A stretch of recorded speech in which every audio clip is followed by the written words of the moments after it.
war. We like war. We're a warlike people. We like war because we're good at it. And you know why we're good at it? Because we get a lot of practice. This country's only 200 years old, and already we've had 10 major wars. We average a major war every 20 years in this country, so we're good at it. And it's a good thing we are. We're not very good at anything else anymore. Huh? Can't build a decent car, can't make a TV set or a VCR worth the fuck. Got no steel industry left, can't educate our young people, can't get health care to our old people, but we can bomb the shit out of your country, all right?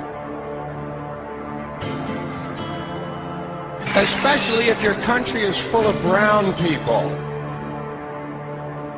That's our new job in the world, bombing brown people. Iraq, Panama, Grenada, Libya, you got some brown people in your country, tell them to watch the fuck out, or we'll goddamn bomb them.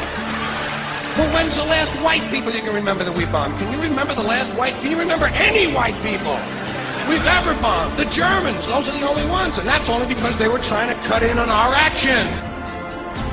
They wanted to dominate the world. Bullshit, that's our fucking job! And you probably noticed I don't feel about that war the way we were told we were supposed to feel about that war, the way we were ordered and instructed by the United States government to feel about that war. My mind doesn't work that way. I got this real moron thing I do, it's called thinking. And I'm not a very good American because I like to form my own opinions. I don't just roll over when I'm told to. Sad to say, most Americans just roll over on command. Not me. I have certain rules I live by. My first rule, I don't believe anything the government tells me. Nothing. Zero. Nope. And I don't take very seriously the media or the press in this country, who in the case of the Persian Gulf War were nothing more than unpaid employees of the Department of Defense, and who most of the time function as kind of an unofficial public relations agency for the United States government. So I don't listen to them, I don't really believe in my country, and I gotta tell you folks, I don't get all choked up about yellow ribbons and American flags. I consider them to be symbols, and I leave symbols to the symbol-minded. Now, to balance the scale, I'd like to talk about some things that bring us together. Things that point out our similarities instead of our differences. Because that's all you ever hear about in this country is our differences. That's all the media and the politicians are ever talking about, the things that separate us, things that make us different from one another. That's the way the ruling class operates in any society. They try to divide the rest of the people. They keep the lower and the middle classes fighting with each other so that they, the rich, can run off with all the fucking money. Fairly simple thing, happens to work. You know, anything different, that's what they're going to talk about. Race, religion, ethnic and national background, jobs, income, education, social status, sexuality, anything you can do, keep us fighting with each other so that they can keep going to the bank. You know how I describe the economic and social classes in this country? The upper class keeps all of the money, pays none of the taxes. The middle class pays all of the taxes, does all of the work. The poor are there just to scare the shit out of the middle class. Keep them showing up at those jobs. Politicians know that word. They use it on you. Politicians have traditionally hidden behind three things: the flag, the Bible, and children. No child left behind. No child left behind. Oh, really? Well, it wasn't long ago you were talking about giving kids a head start. Head start? Left behind? Someone's losing fucking ground here. But there's a reason. There's a reason. There's a reason for this. There's a reason education sucks, and it's the same reason that it will never, ever, ever be fixed. It's never going to get any better. Don't look for it. Be happy with what you got. Because the owners of this country don't want that. I'm talking about the real owners now. The big, the wealthy, the real owners, the big wealthy business interests that control things and make all the important decisions.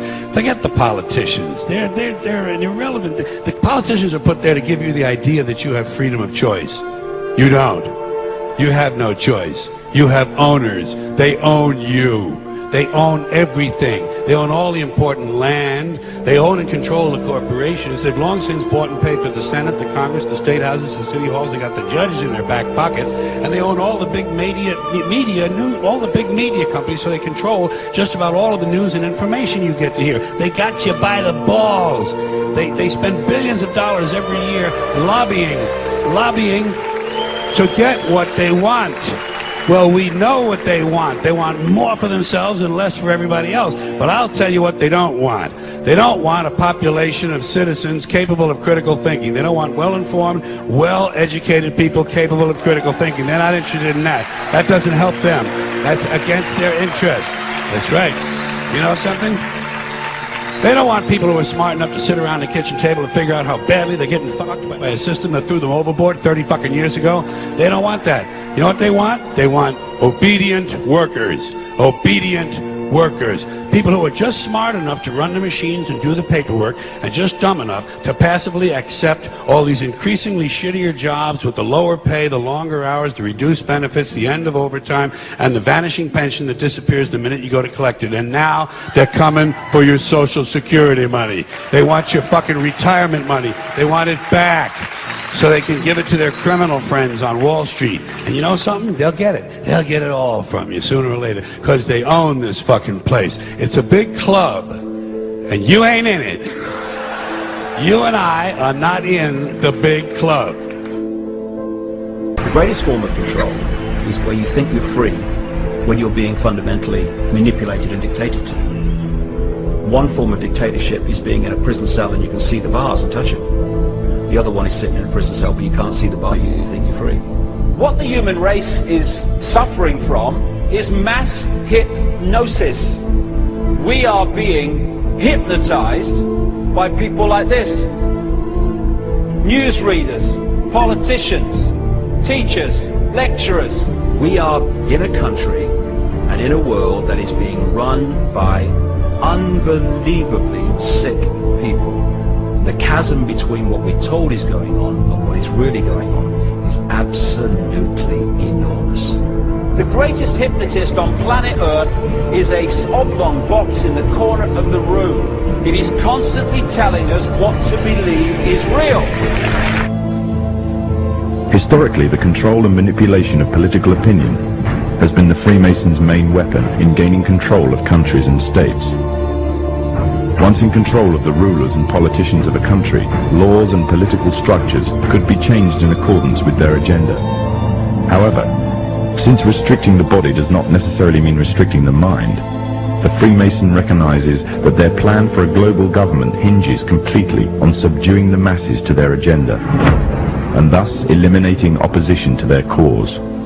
And the greatest threat to their plan, posing more danger than any army or law, is the threat of a free-thinking mind. In order to eliminate this threat and to achieve their objective, the Masons have set about the boldest plan ever devised: the complete control of every aspect of human life, your life. And the weapons they are using against you are in your very homes, entertaining you and your children, and gradually indoctrinating you without you even realizing.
talking about the fact that a war is rich old men protecting their property by sending middle class and lower class young men off to die. Forget these foolish elections. The owners of this country don't care about the poor in general. Owners of this country, what are we going? Is this Karl Marx talking to me? The owners of this country are the voters of this country. You're wrong about that. Aren't the owners of this country the voters in this country who No, elected George Bush? not. Listen, for politics, these elections are a charade. It is a charade. Okay. They are not true. I'll tell you, just listen for a minute. Learn a little something. Elections and politicians are in place in order to give Americans the illusion that they have freedom of choice. You don't really have choice in this country. All the things that are important, reduced in choice. Newspapers in a city, how many? Used to be 3, 4, now it's 1 or 2 that are owned by the same people, and they also own a radio station. Give these people a voting day every year so that they'll have the illusion of meaningless choice. Meaningless choice that we go like slaves and say, "Oh, I voted." The limits of debate in this country are established before the debate even begins, and everyone else is marginalized and made to seem either to be communist or some sort of disloyal person. A kook, there's a word, and now it's conspiracy. See, they've made that something that should not be even entertained for a minute. That powerful people might get together and have a plan. Doesn't happen. You're a kook. You're a conspiracy buff. Conspiracy buff. Not as a result of a conspiracy, but you because... don't need a formal conspiracy. Right. When interests converge. These people went to the same universities and fraternities. They're on the same boards of directors. They're on the same country clubs. They have like interests. They don't need to call a meeting. They know what's good for them. And they're getting it. And there used to be 7 oil companies. There are now 3. It will soon be 2. The things that matter in this country have been reduced in choice. There are 2 political parties. There are a handful of insurance companies. There are about 6 or 7 information things. But if you want a bagel, there are 23 flavors because you have the illusion. You have the illusion of choice. Right. You don't think the real important choice. There's no freedom of choice. That's a great point. Comedian George Carlin has died. A spokesperson says he suffered heart failure in a California hospital last evening. One time they wanted me to find out if there was such a thing as a poison that was undetectable, especially one that seemed to mimic a heart attack, that would kill someone, but it would appear that they had a heart attack. I did find such a thing. Does this pistol fire the dart? Yes, it does, Mr. Chairman, and a special one was developed which potentially would be able to enter the target without perception. The poison was frozen into some sort of dart, and then it was shot at very high speed into the person. So when it reached the person, it would melt inside them, and the only thing would be like one little tiny red dot on their body, which was hard to detect. There wouldn't be a needle left or anything like that in the person. But also the toxin itself would not appear in the autopsy? Yes, so that there was no way of perceiving that the target was him. That's a great point.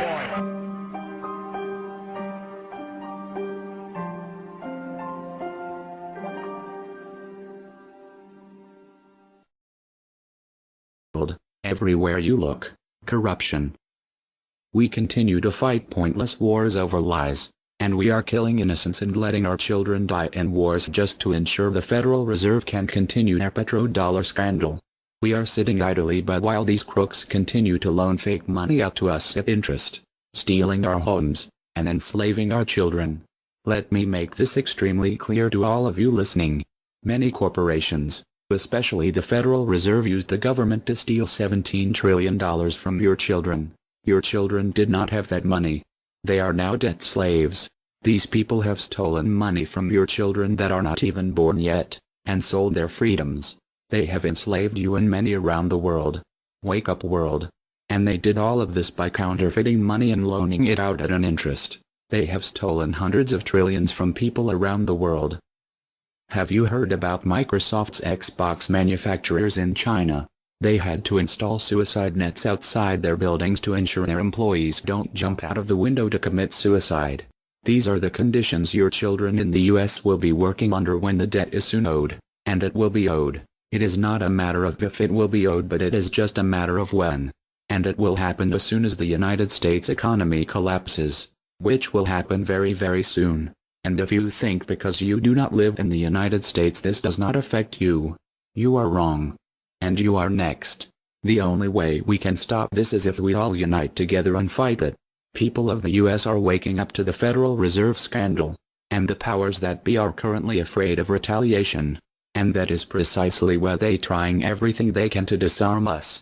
You know how the media has been saying gun violence has been out of control and at an all-time high. They are not simply twisting the truth here or exaggerating. They are absolutely bold-faced presenting lies to you. First off, realize, gun violence in the United States has always been shockingly low. And gun violence has dropped by 49% in the last 11 years. The already absurdly low gun violence in America has literally dropped in half. In half. The fact they are saying that it is at an all-time high perfect demonstrates how biased the government and the media is. If this doesn't prove to you that they have an agenda, then nothing will. Do you remember how the media keeps repeating that there has been 74 school shootings since Sandy Hook?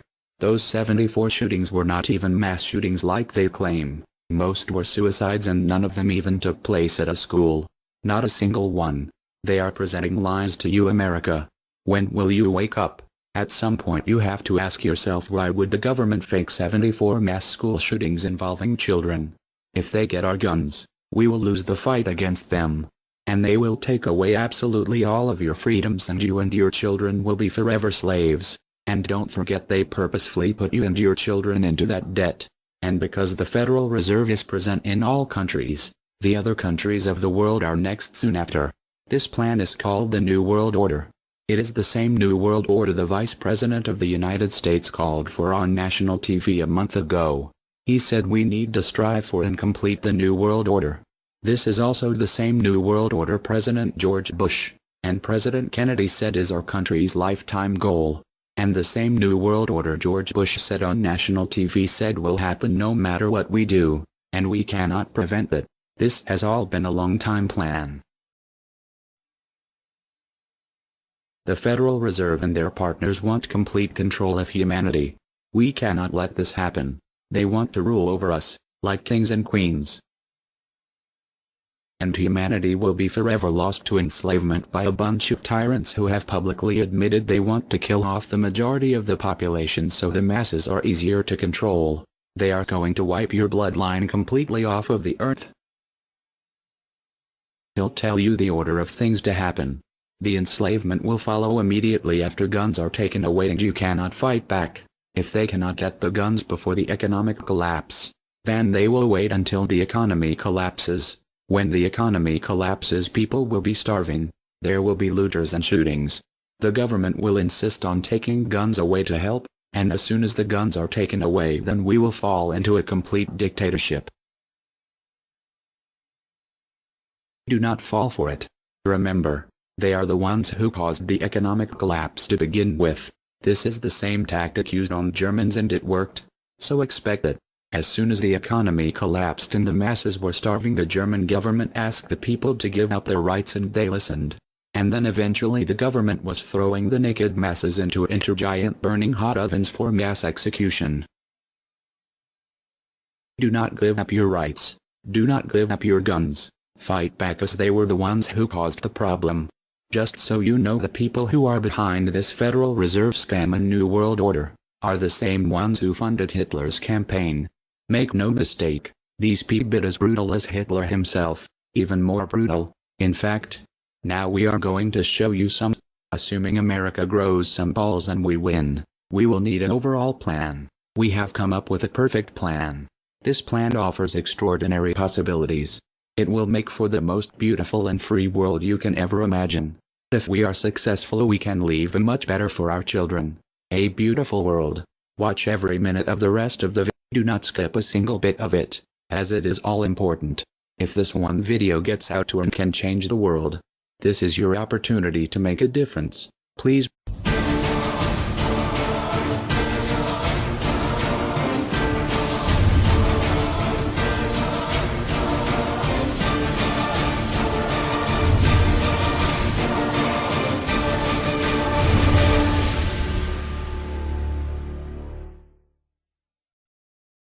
Greetings humanity. Greetings humanity over the internet. We are anonymous. This documentary will be guaranteed to blow your mind. Just to make things clear and understanding in a simple manner. We are not here to scare you. Rather we are here to prepare what is about to come in the United States very soon. If you think the economy is perfectly fine, you are wrong. In fact, the economy may possibly collapse by the end of 2015, and because you think there will not be martial law, you are wrong again. Martial law has already came to America. It is the beta version of martial law, and this is why we continually advise you to get ready so you don't have to worry later down the road. The Illuminati wants you to be unprepared, so that they know they have you under their control and they will use you to accuse people for supposedly fear-mongering, and that is simply what we are not doing. You need to prepare, and prepare now, while you still have the chance to. The choice is yours, people, and no one will force you to make a choice. Remember, if you fail to prepare, you will face the consequences down the road, and this is not fear-mongering. This is a warning, and heed the warning you are given in respect. We all know things are bad. Nevertheless, people, this is not the time to be standing down. This is your chance to rise up and make a difference for not only the United States, but the entire globe. Economies across the globe are suffering, while some others are booming. For example, China. Their economy has boomed, and they recently announced plans for a global currency just a few short months ago, if you can recall, on national television. If you continue our warnings of what is to come, just don't come complaining to us when we told you so and we were right. Listen to others. Listen to those who are trying to prepare you. Listen to those who are trying to save your life and getting you ready for the worst and hope for the best. We the people are the last hope, and we need to unite together. The bickering and the pointless fighting, people, will not get us anywhere closer to our goals we are achieving.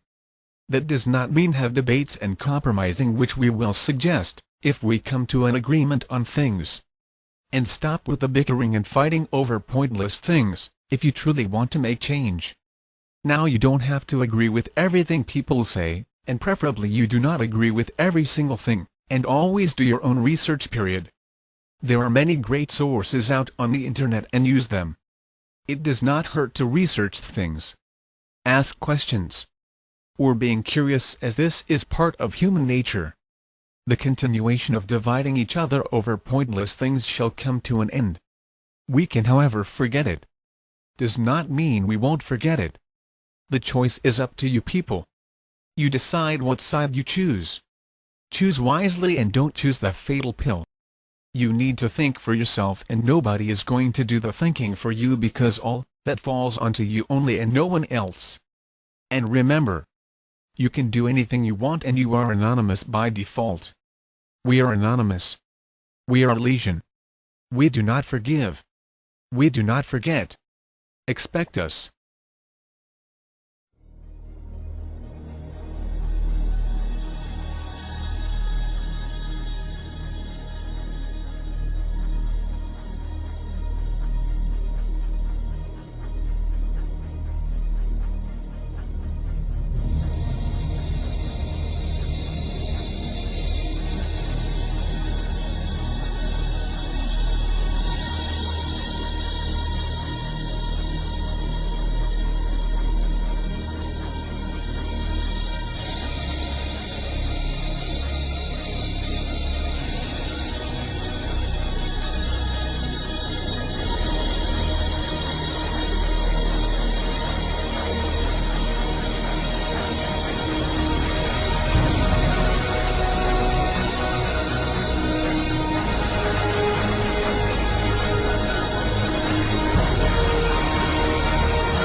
Greetings to the populace.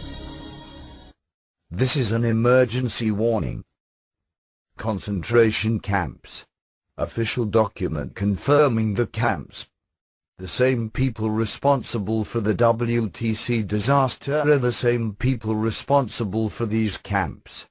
Destruction of the trade centers. Occult symbolism indicates enemies within our own government. The world is being offered a stark choice: join us or face the certain prospect of death and destruction.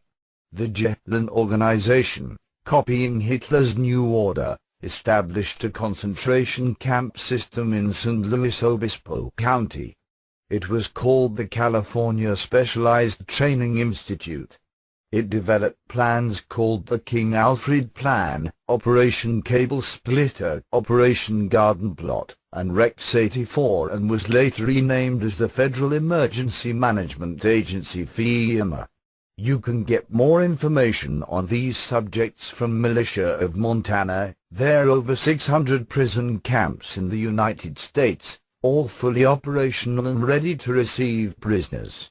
They are all staffed and even surrounded by full-time guards, but they are all empty. These camps are to be operated by FEMA, Federal Emergency Management Agency, should martial law need to be implemented in the United States. U.S. concentration camps, FEMA, and the Rex 84 program. In a revealing admission, the Director of Resource Management for the U.S. Army confirmed the validity of a memorandum relating to the establishment of a civilian inmate labor program under development by the Department of the Army. The document states, "Enclosed for your review and comment is the draft Army regulation on civilian inmate labor utilization, and the procedure to establish civilian prison camps on installations." Cherith Chronicle, June 1997. Civilian internment camps up for review. An anonymous source who worked at the plant said that the train cars were prison cars ordered and paid for by the United Nations. He also said that the boxcars had shackles and racks built inside by another company before they left Oregon. The rail line ends in Fort Nelson, BC, where there is a military base. It has been reported by Canadians that most of the military bases in Canada have been designed and built to be utilized as concentration/prison camps. We are anonymous. Prepare yourselves.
share this video. What you want with it, get paid for the views. We don't care. Just get the message out there for the world to see. Now sit back and relax, enjoy the movie. FEMA death camps and the red and blue list under martial law. While I have no doubt that the NWO cravers at the CIA have their own list of people to round up and terminate, the actual proper agency behind the now infamous red-blue lists is none other than FEMA Black Ops. FEMA is not here to primarily help you. Under a full state of martial law, FEMA is here to send you to their detention camps to sort out who shall live and who shall die. Those unfortunates whose names are found among the millions of fellow Americans on FEMA red-blue lists will never come out of the FEMA camps alive, although they may have to go through hell before they are finally terminated. Such offenders are essentially deemed resistors of the New World Order, as my CIA and military insiders told me personally. Oh, all of us in the CIA know all about the concentration camps in America and their purpose. We all know that their purpose is to terminate resistors of the New World Order under martial law. Source: Michael Mahoney, 20 years Naval Intelligence, CIA under Bush Sr. For example, the FEMA death camp of the Mojave is a full-gassing cremating death camp, dedicated to the termination of all on FEMA's red-blue lists under martial law. I have previously documented this horrific death camp, and documented the eyewitness accounts of several former NWO supporters who were flown out there. My friends, Doc Marquis, Illuminati, and Elaine Nost, CIA Luciferian, formerly high-level Illuminati Luciferians, but now are supposed Christians for many years, were both flown separately to this facility in the Mojave Desert of California. It boasts a landing strip. According to another contact, a D agent who personally investigated this FEMA facility, it was recently doubled in size to increase killing capacity. It is fully staffed. All staff members wear black SWAT team uniforms. When I asked Doc Marquis what his sentiments were, back when he was a member of the Illuminati and given a tour of his killing facility, his reply was, "Sheer joy. I rejoiced at the thought of Christians being terminated in this place." A chilling response, but typical of this nation's Satanists and NWO supporters. The FEMA death camp was shown off as something the NWO and FEMA was literally proud of. And there are many more FEMA detention camps whose ultimate purpose under martial law is not to save life, but to terminate human lives deemed unworthy of entering into the dawning of Lucifer's New World Order. Know the cold hard facts about FEMA, and then think twice before going meekly to such camps under a state of martial law in your region. We are all on a red or blue list somewhere. Those on the red list will be walked on at 4 a.m. and taken to the camps and probably killed. Red list: these people are the enemies of the NWO. They are the leaders of patriot groups, outspoken ministers, outspoken talk show hosts, community leaders, and even probably net leaders. These people will be dragged out of their homes at 4 a.m. and will be taken to FEMA detention centers and killed. This will take place approximately 2 weeks before martial law is enforced.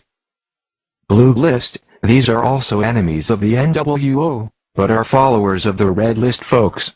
These people will be rounded up after martial law is in place, and will be taken to the detention centers and re-educated. Various mind control techniques will be used on them. Most will not survive this.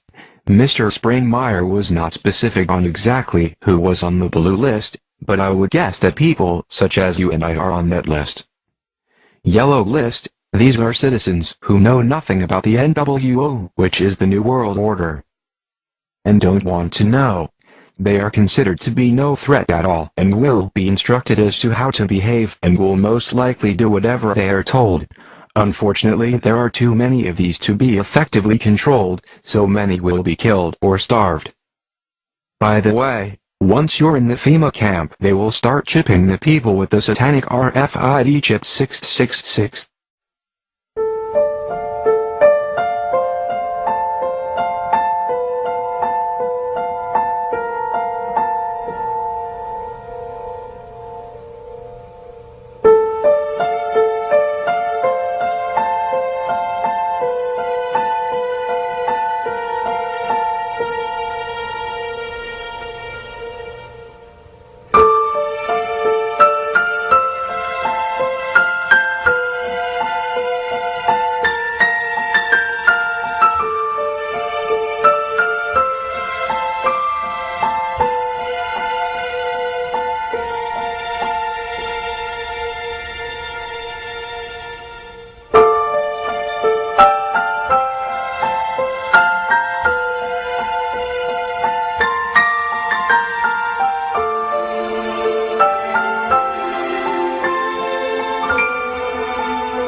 Got some news for you now. FEMA camp roundup drills in Fort Lauderdale. Well, it is not a hoax. The Sun Sentinel has reported, and now video has surfaced of Special Forces operations taking place under the cover of night in Broward County, Florida. The shocking video shows Black Hawk helicopters flying low and landing as Americans are marched single file through the city streets and then loaded into white vans taken to mock internment camps. Frightening video. Now, 200 military personnel from all 4 branches of the military took part in this coordinated drill, the locations of which were not disclosed to the public prior to the urban warfare training exercise. Now, the Sentinel is reporting that, quote, the goal is to prepare participants in realistic, unfamiliar training conditions before they deploy for combat overseas. However, concerned citizens are not buying it, and they believe there is a dual purpose for the action, and that is to train soldiers for real-life domestic martial law. Likewise, it's important to note that the Jade Helm exercises have recently labeled Texas and Utah as hostile territories in documents related to that exercise. Now let's flash back to 2009. The web was then ablaze with the revelation that the National Guard was hiring soldiers to become internment camp specialists. Military Occupational Specialty, Internment Resettlement Specialist. The Army's Internment Resettlement Specialist plays an integral role in providing a uniform system of handling prisoners and detainees. First and always, these MPs are combat support soldiers, trained to fight. Then, as internment resettlement specialists, trained to control and supervise detainees, to ensure humane treatment, and to assist them in returning to a productive life. For this job, you must qualify for a secret clearance. Now, for those of you watching right now thinking that this is just some crank conspiracy nonsense and Americans will never be rounded up and forced into camps, I'll leave you with the words of Supreme Court Justice Antonin Scalia. Now, he recently said in February of 2014, he issued a stark warning when he spoke to a group of students at the University of Hawaii. Now, he was responding to a question about the 1944 Supreme Court ruling that upheld internment of Americans during World War II. He said, quote, "You are kidding yourself if you think the same thing will not happen again. The ruling was wrong, but I would not be surprised to see it happen again. In time of war, it's no justification, but it is the reality." When a Supreme Court justice tells you it will happen again, perhaps we should listen. What do you think? Sound off in the comments section. Like, share, subscribe to the channel. For the Next News Network, I'm Gary Franchi.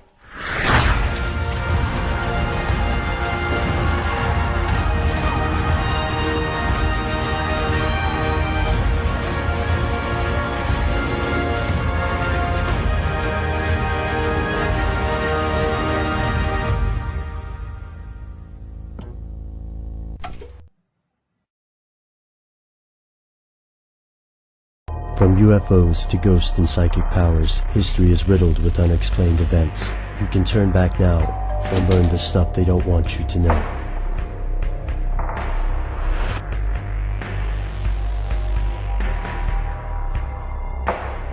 Here are the facts. The Federal Emergency Management Agency was created in 1976 and charged with handling domestic emergencies. When most people think of FEMA, they think of hurricanes, earthquakes, tornadoes, and floods. Since its inception, FEMA has consistently saved American lives. Like the Boy Scouts, FEMA aims to be prepared. They provide logistical support, food, clothing, and other services in emergency situations. The agency has also built housing facilities in locations across the world. To the mainstream media, this is just another step in preparing for catastrophes. But to others, it's something much worse. Here's where it gets crazy. According to broadcaster Alex Jones, FEMA is a front for a secret government, and the housing locations will actually serve as quarantine centers or internment camps. This is not an unfounded fear. After all, during World War II, the U.S. forced over 100,000 Japanese Americans into government camps for the duration of the conflict, and civil unrest could be considered a domestic emergency. How would this insurrection occur? Theorists cite any number of possible causes, from the establishment of a one-world government to a national pandemic. Some believe a global elite of bankers and aristocrats may artificially create a disaster to trigger a massive incarceration of U.S. citizens who object to the plan, whatever that plan might be. Fringe researcher Mary Louise alleges that FEMA keeps a red list and a blue list, where people on the blue list will be shipped to camps for quarantine or re-education, while those on the red list will be executed. Skeptics rightly point out that this conspiracy requires an amazing, even implausible, level of organization. Also, a large natural disaster can displace hundreds of thousands of people, so building temporary housing in advance seems like a good idea. Yet there's another angle here. The US already holds the world's largest prison population, with over 2 million people incarcerated. Most of the people who believe that FEMA is a cover for a mass imprisonment also believe in the Illuminati, Freemasons, or satanic conspiracies. Sometimes they believe in all three. The outlandish nature of some theories may make them hard to swallow, yet the facts are foreboding even to skeptics. The federal government has indeed constructed massive housing facilities across the United States, from Oakdale, California to Atlanta, Georgia. Executive orders have given FEMA and other agencies increasingly broad emergency powers, even allowing the U.S. Army and Marine Corps to perform domestic operations. Theorists like Dr. John Coleman allege the focus of FEMA has steadily moved away from natural disasters to concentrate on the management of a hypothetically unruly populace. In 2003, FEMA was incorporated into the Department of Homeland Security. To most Americans, this is just another game of bureaucratic musical chairs. However, it makes perfect sense to conspiracy theorists. Before you reject this theory, take a look at the laws surrounding the Constitution, FEMA, Homeland Security, and other related agencies. Pay close attention to Rex 84, the Patriot Act extensions, Operation Garden Plot, and the executive orders that created FEMA. Conspiracy theorists think these documents are only the tip of the iceberg. The rest, for now, is stuff they don't want you to know.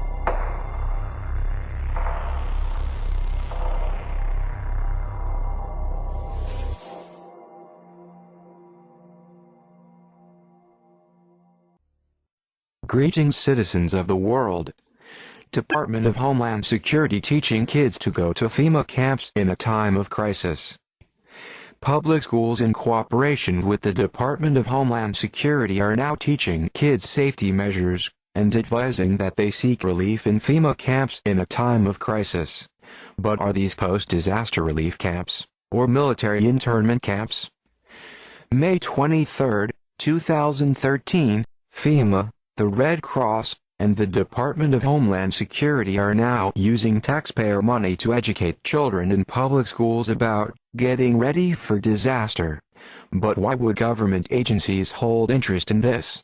Is it because they want schools to be safer, or because they want citizens to flee to FEMA camps in a time of crisis? A disaster that very well could be orchestrated by a government agency, one might add. So what are these disaster relief camps like?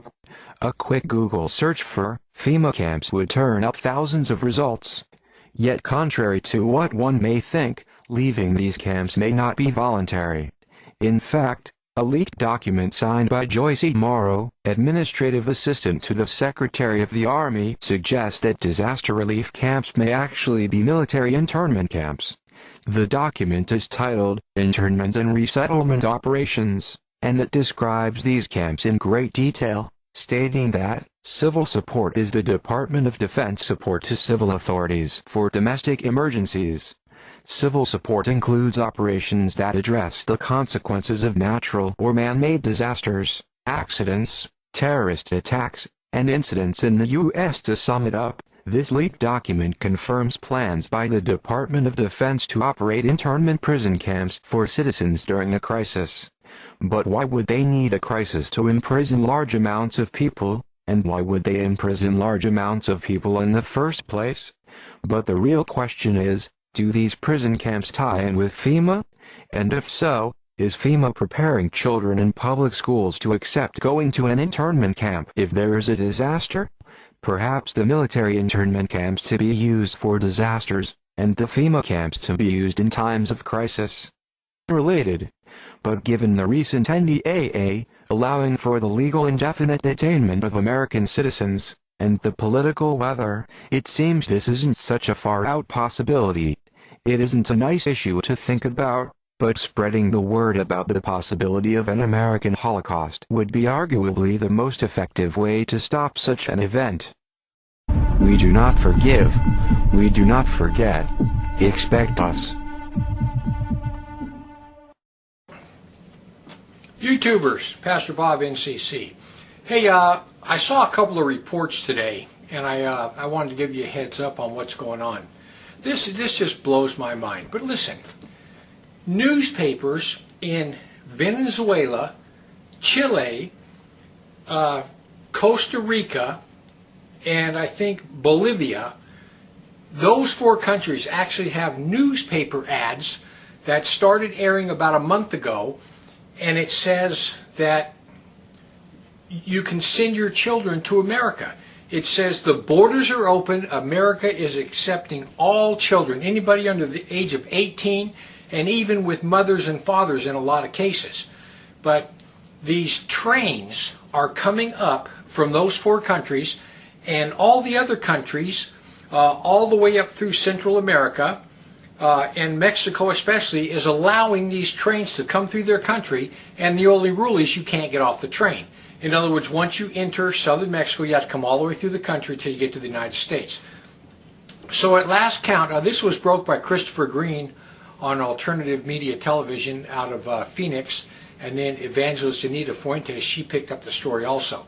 So we've already gotten about 30,000 of these little buggers.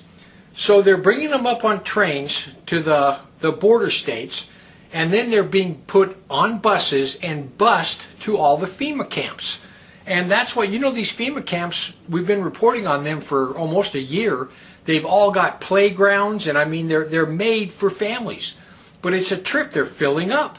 So anyway, there was a report out that our border guards, there's a lot of them that are actually quitting and taking early retirements because Barack Obama opened the borders. They have been told, these are border guards, they've been told they now carry in their vehicle, they carry diapers, they carry water, and they carry food. And the people that aren't on the trains, the people that just come across the border, they have been ordered by the Obama administration that you check for guns, you check for drugs, and then you let them in. You no longer round them up and send them back. If they're families, you let them in. And the border guards are going, you know what? I spent 25 of my years trying to seal this border, and now we just change, and they're letting them in.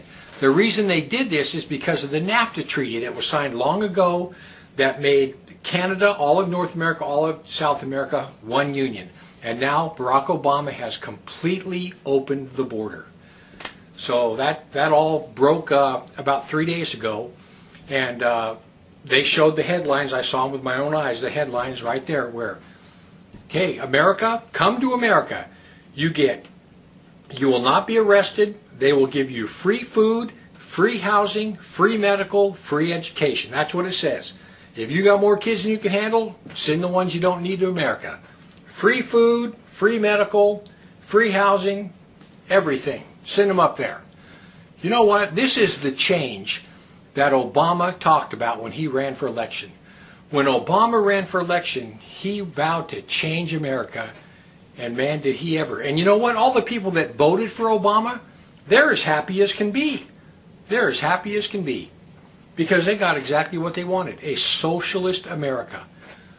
The freedom fighters, the veterans, the preppers, all the people that believe in the republic, people that believe in the government by the people, for the people, the right to bear arms, freedom of the speech, all those, this is what you do. This is what they're doing. That little pocket of people, and we are the minority. Listen, all the idiots in America, they voted for Barack Obama. All the idiots. In America right now, the idiots outnumber the people with common sense. And that's why America's lost, and it will never be the same. Because we have a government run by idiots, voted in by idiots who are bringing in more idiots from all over the world. The people with common sense were outnumbered, and our country is gone. Let me tell you something. When Barack Obama promised to bring about change, this is what he meant. He's going to take the working class of America, the taxpayers, and he's going to put the screws to you. And right now, with everything that's going on, all these aliens that they're bringing in from everywhere, we are screwed. We no longer have a manufacturing-based country. It's all service-oriented. They're bringing in all these people because every job in America soon will be almost minimum wage, service-oriented jobs. That's all there's going to be. And we need a workforce. I mean, the idiots won. I mean, I hate to say it, but you know what they say? There's one born every day. And America is filling up with idiots. If you're a person with common sense, America's never coming back. You might as well just give up. We're done. America was a nice experiment that they tried a couple hundred years ago, and it turns out that greed and moral filth and a bunch of idiots running it won. Man, hard to see. But you know what? I really got furious about all this. I mean, I got mad. I was ready to take my guns and shoot them when they came to get them. I mean, this just absolutely infuriated me a couple years ago. And I just gave up. I said, you know what? I honestly believe we're living in the end times. This is all prophesied about long ago, Babylon the Great. It's the way it is. We are living in the end times. And I think that honestly, America, we had everything. We had the most beautiful government. Everything was exactly the way it was supposed to be. And I think this was God showing mankind that even when he sets with the most perfect government, man cannot govern himself. Man cannot govern himself because greed and moral filth always win. People, listen to me. We are living in the end times. We are absolutely living in the end times. It doesn't take a rocket scientist to figure it out. You need to put your faith and trust in the Lord Jesus Christ because life as we know it in America and on planet Earth is about to get very, very ugly. This economy is going to fall and we are going to have rioting in our streets. You put your faith and trust in the Lord Jesus Christ and you will live on into eternity. If you don't, this is your future. Death, hell, judgment, lake of fire. That's it. You put your faith and trust in the Lord Jesus Christ and he will get you through these hard times ahead and you will live on into eternity. If you don't, you won't. Think about that. You have until you take your last breath because once you do, it's a done deal. The problem is the monopoly game, which is controlled by the Federal Reserve, the private bank, which is actually controlled out of London, is manipulating all the dollars to put them out, put more and more people into debt. So the illusion of equity they have in real estate is coming apart. The players that are analyzing everything are expecting massive foreclosures next year and the beginning of what we call the recession it's going to be worse than 29. Like your house that you're living in. You think you own it. You don't. Right. You have contractual right to transfer the airspace, subject to you paying taxes to the state. Right. Or the Global 2000 discussions that we had. The real problem that they have, as Kissinger says, is there's just too many people on the planet. And 40% of the world, 2 billion of us, exist on less than $2 a day. The summary of the Global 2000 report I put up on my website, nohopes.com.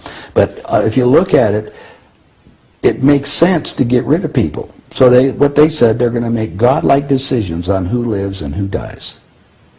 Now, obviously, some of the meetings we sat on, we were planning on using neutron bombs on the major cities because that contains most of what they call... You actually heard this? I sat in on the meetings. I was in the game big time. In fact, I was making such a mess, they decided rather than kill me, which they could, they just invited me into the inner group and asked me to be the finance chairman. And at that point, I probably would have been in, Secretary of the Treasury or something, whatever they wanted to do with me. What I was doing prior to that, so, making it right, I would volunteer to become a president of a company, and I'd go in and liquidate it. and we get rid of the expendable containers. That was my job. Expendable containers meaning human beings? That's right. Yeah, it's amazing. That's Well, that the was the inside terminology. vernacular, wasn't it? Yeah. Oh, well, that's what we used at that time. I mean, it went from there to useless eaters today, so you're happy with it, you're a human resource. So, Right. which, you know, all you are is part of the commodity, even in the business sense. You look at it, you have a cost. Labor, what is labor? Yeah. Human resource. Right. When you're going to put together some kind of product. Well, the inside of the game, when we started to use neutron bombs, today they figure that biologicals are much cheaper. Mm-hmm. They're still planning on, the plan is to get a war started in the Middle East. And they're still planning on using a neutron bomb, or one of the bombs that they've got developed on Israel, and that's to begin World War III, which is all in the cards. And it's going to happen. Yeah, they even put a monument up for this whole program. It's called the Georgia Guidestones. You know, yeah. outside of Atlanta, you know, and they've got it all set down there. It's all in 8 languages. They want basically it's fait accompli as far as they're concerned. It's just to get the thing going in the Middle East, and it's not going fast enough. I mean, Carter put this thing in, so we have the Plan 2000 with the war starting in the year 2000 in the Middle East. Right. Reduce the population of the planet down to 500 million. Have one world currency under the Homeland Security, or FEMA, if you want to call it.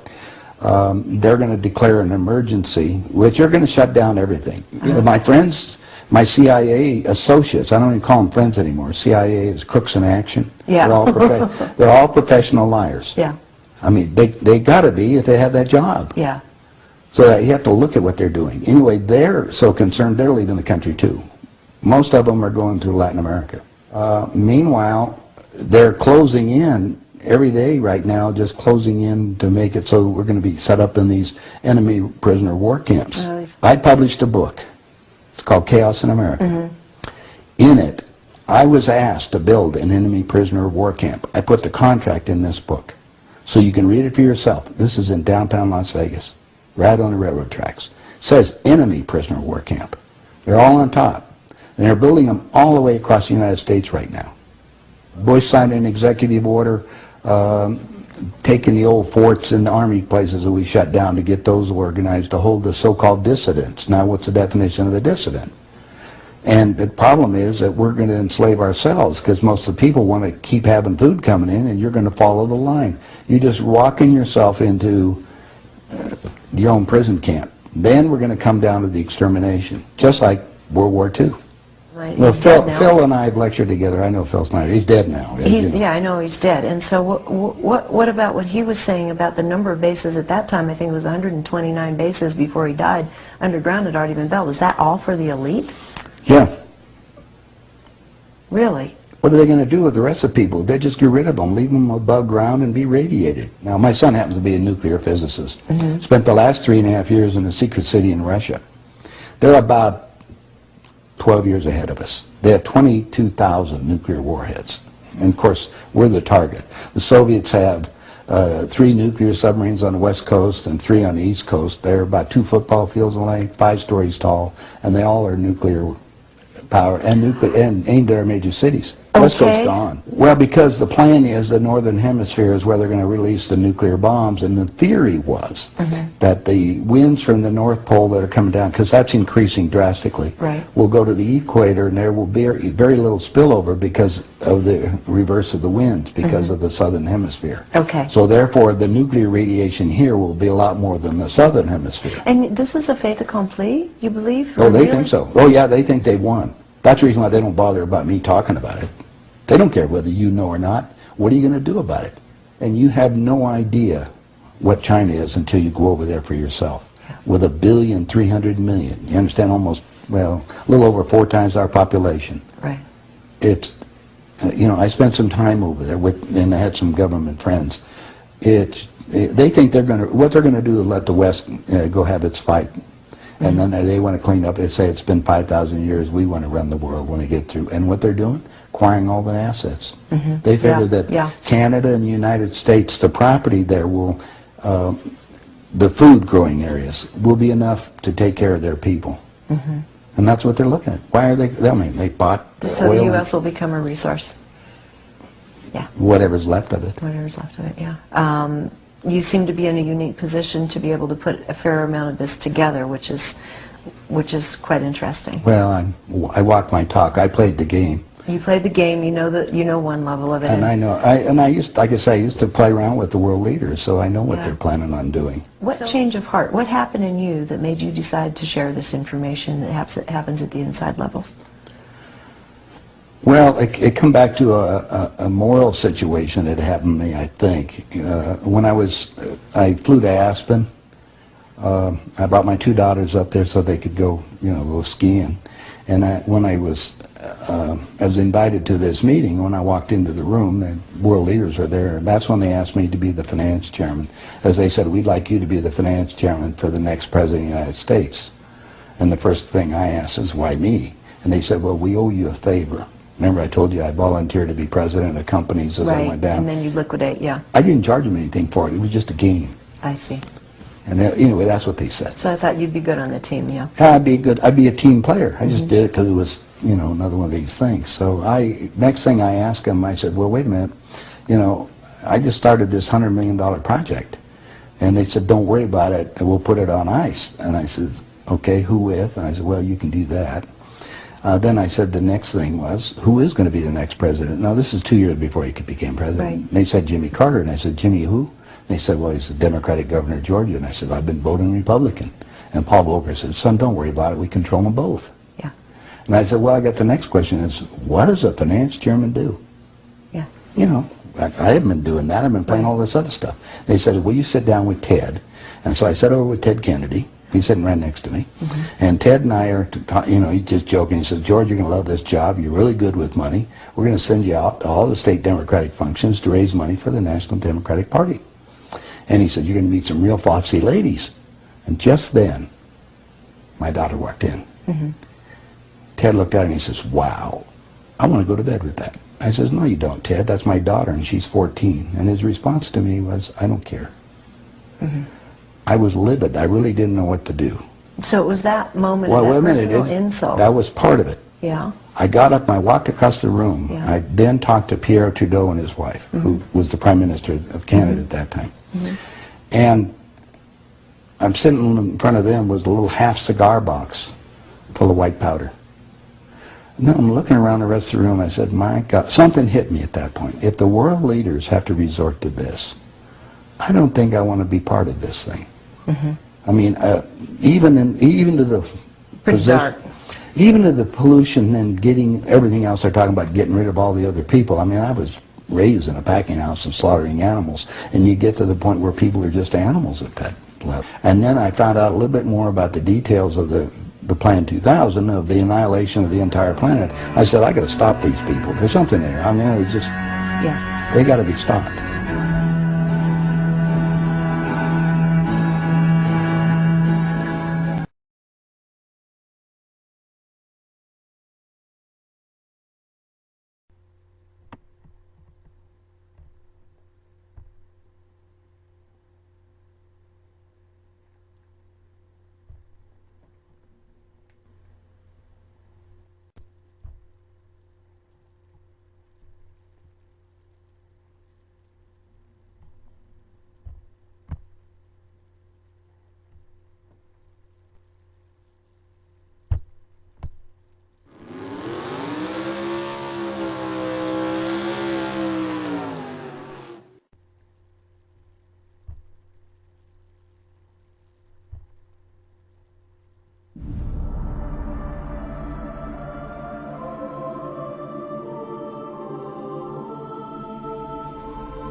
There are red and blue lists out there. Some of you already heard about the red and blue list, okay? And some people are calling my radio talk show on Genesis Communication Network and on the Great Republic Broadcasting Network. And praise God, we got the owner of Republic Broadcasting Network. I think he's going to speak right after me, John, wonderful, patriotic American. But anyway, I've had people calling me saying they go out to their mailbox and they find a little red dot or a little blue dot on their mailbox, and they wonder what the little red dot and blue dot is. Well, it's marking your mailbox by the government, so when foreign troops come in here on us after martial law, if you have a red dot on your mailbox, they take you out immediately and shoot you right in the head. But if you have a blue dot, they take you to the FEMA camp.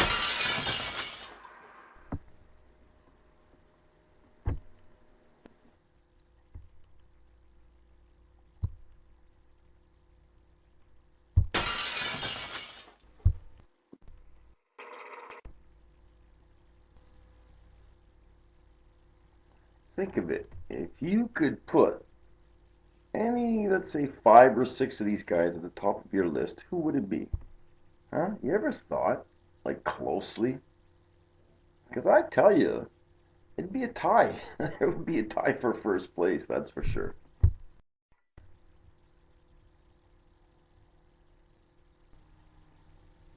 This cunt, Dianne Feinstein, we all know she does it for the money. Oh, God, are you for real? We know what you're all about. You know, she's against the Constitution of the United States, and she gets paid well saying it. Oh, the Second Amendment this, the Second Amendment that. Who are you kidding? Who are you kidding? Yeah, they've got guillotines. Yeah, I know that. I know the FEMA camps, they've got guillotines to show the people, to scare them. But wouldn't you just love to put her on a list and just go crack? Eh? How would you feel? How would you feel, Dianne Feinstein? Eh? Huh? How would you feel? Yep. Goodbye. Cunt.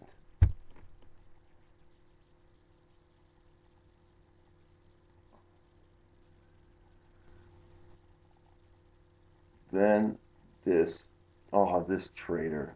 This guy he's right out of left field. Oh, now never take your guns away. Never take your guns away. You're so full of shit, Obama. It ain't funny, man. Like, come on. He swings to the left, to the right. We don't know where he's coming from. We really don't. And he's so full of shit, man. Dear God, how did we ever put him in power again? How did we? He would definitely be at the top of the list. Him and Dianne Feinstein.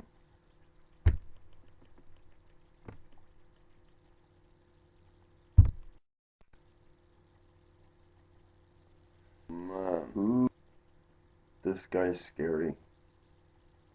I do believe he wants to kill everybody because he knows he's dying. He knows his days are numbered because of old age. And he's upset because he sees young kids playing in the streets. No problems, nowhere in the world, just being free because they're American. Oh no, he's got the biggest distaste for America, this guy. It's incredible.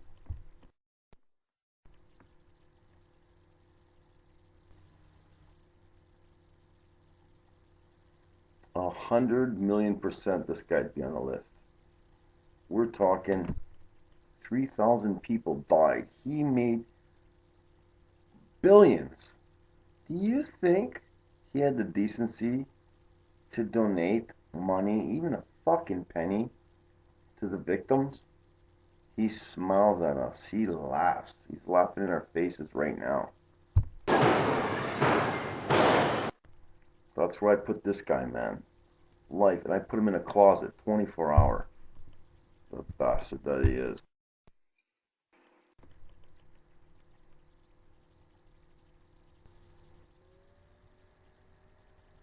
Yeah, just for being a fucking...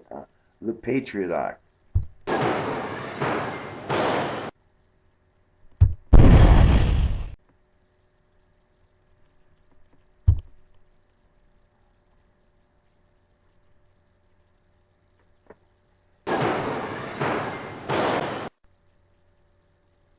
Oh yeah, I'd love to see this guy just suffer. Death would be too good for this guy. 50 years he's played with us. 50 years, man.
Well, the mass media is so full of crock, so full of baloney, it ain't funny, people. We see it every day, but the greatest thing is happening. People are actually, they're waking up by the thousands every day.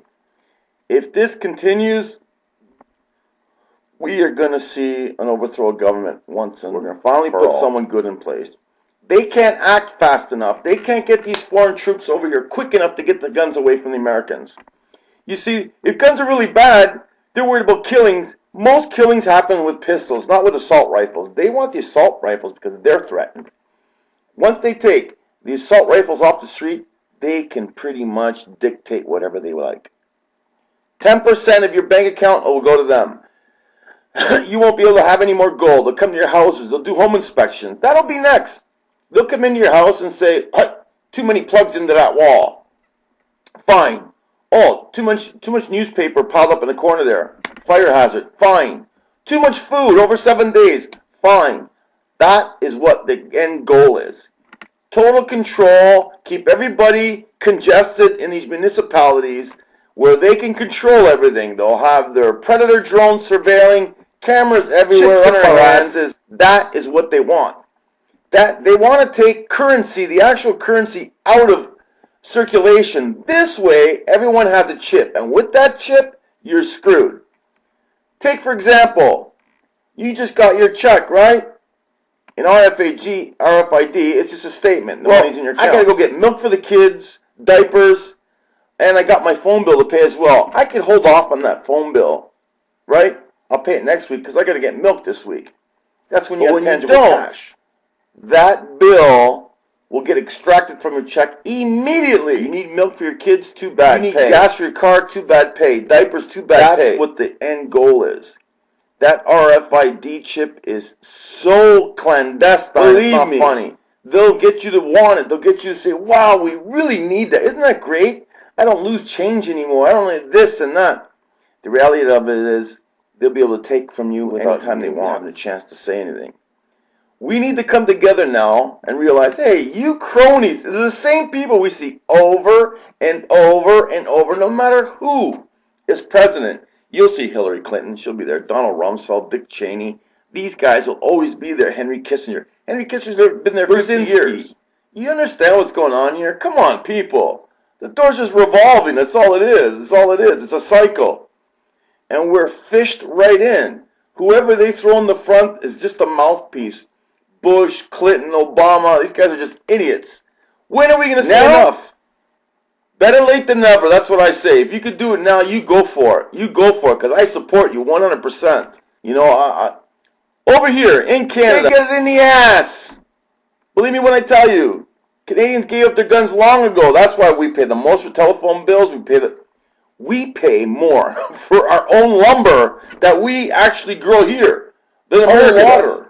Our own natural resources. You understand how stupid that is? People live in border towns.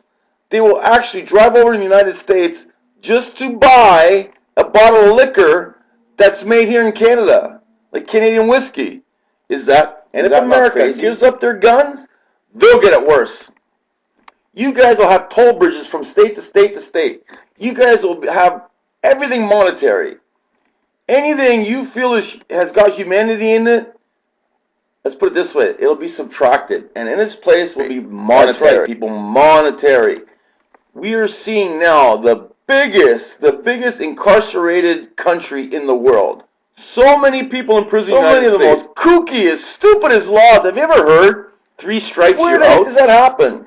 People are doing life for a box of chocolates, a slice of pizza. That's how hungry they are, man. They know they're on that deal, but they're hungry. They're poor. What are you going to do? Oh, let's throw them in jail for life. But guess what? While they're in there too, we'll implement slave labor without the people realizing it.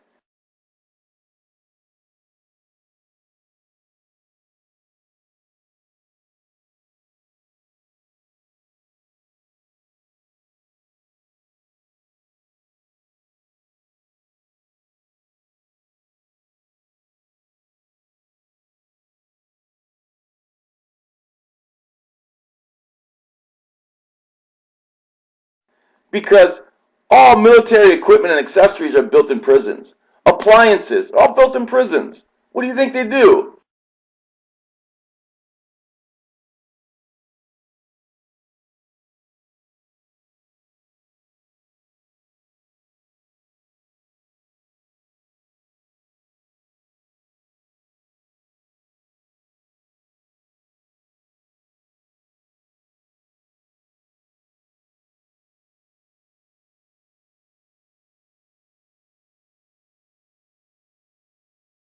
They'll say, okay, listen, you're in prison, you're locked up 24 hours in that closet. Oh, by the way, if you want to get out of the closet, you can come to work. Right? It's free, but at least you get to come out. That's how they get you. The world banking system has learned now to put a barcode on every human being. That freaking social security number, that birth certificate is your barcode. You are either a preferred stock, a common stock, or even a penny stock. They don't care. To you, that's what you are. You are not a man anymore. You are an item to be bought and sold on the world market. So what do you have to say about that? Have you had enough? Look at the people here that want to take the guns away. Feinstein. You should ask yourself, who is on your payroll, Miss Feinstein? Huh? Who pays you and who do you pay? Because the people are paying you to do what you're doing, to lobby for the guns.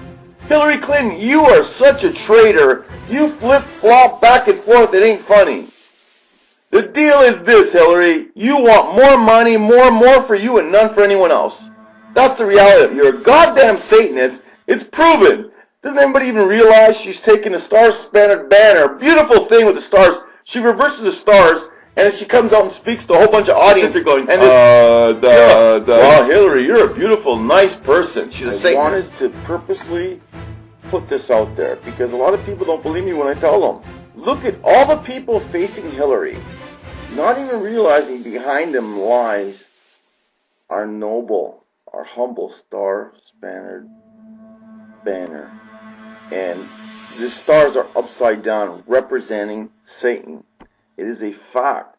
What kills me the most is how they listen to her, not even understanding how deep in the occult she really is. She actually prays to Satan. She hates people, by the way. The 99%, she has learned to put a mask on. It's role-playing for her. This is not like, nice. It's not a nice thing at all. The people in front of her right now, she is trying to indoctrinate. She is trying to manipulate and coerce. That's what she does best. She's practiced. She's been in the occult for many years. A good 30 years. Even in her hippie days, she was into witchcraft and all that. But now they've gotten even deeper. She has separated herself from humanity. Do you understand? People are goyams to her. They're just chattel. They're not even blood-pumping, heart-beating people to her. You're just tools that she can use to manipulate. And she's been doing a great job doing it.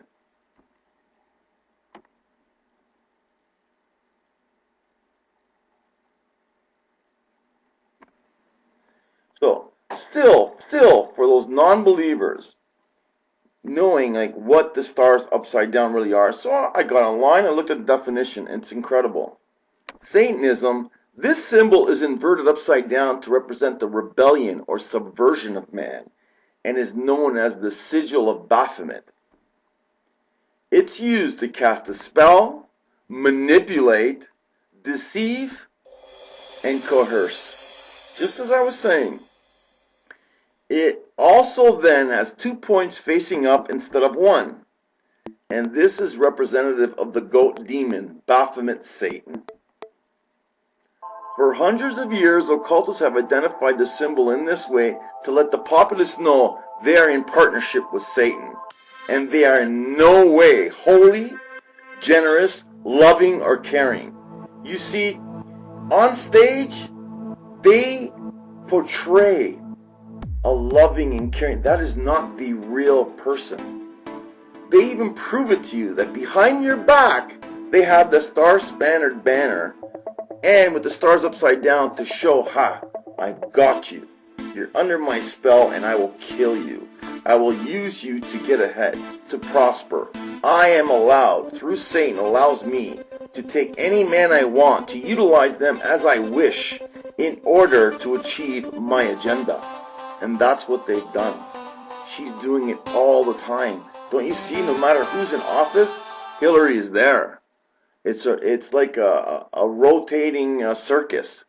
It's all a charade. It's a facade, people. Fact. These people are so stupid, taking Christianity right out of America. Let me tell you something. America was built on Christian principles. Once they lose that, guess what? Their identity is totally lost, total dictatorship, total communism. We'll be living in a Marxist society. Harvard University in 1636, named after the Reverend John Harvard.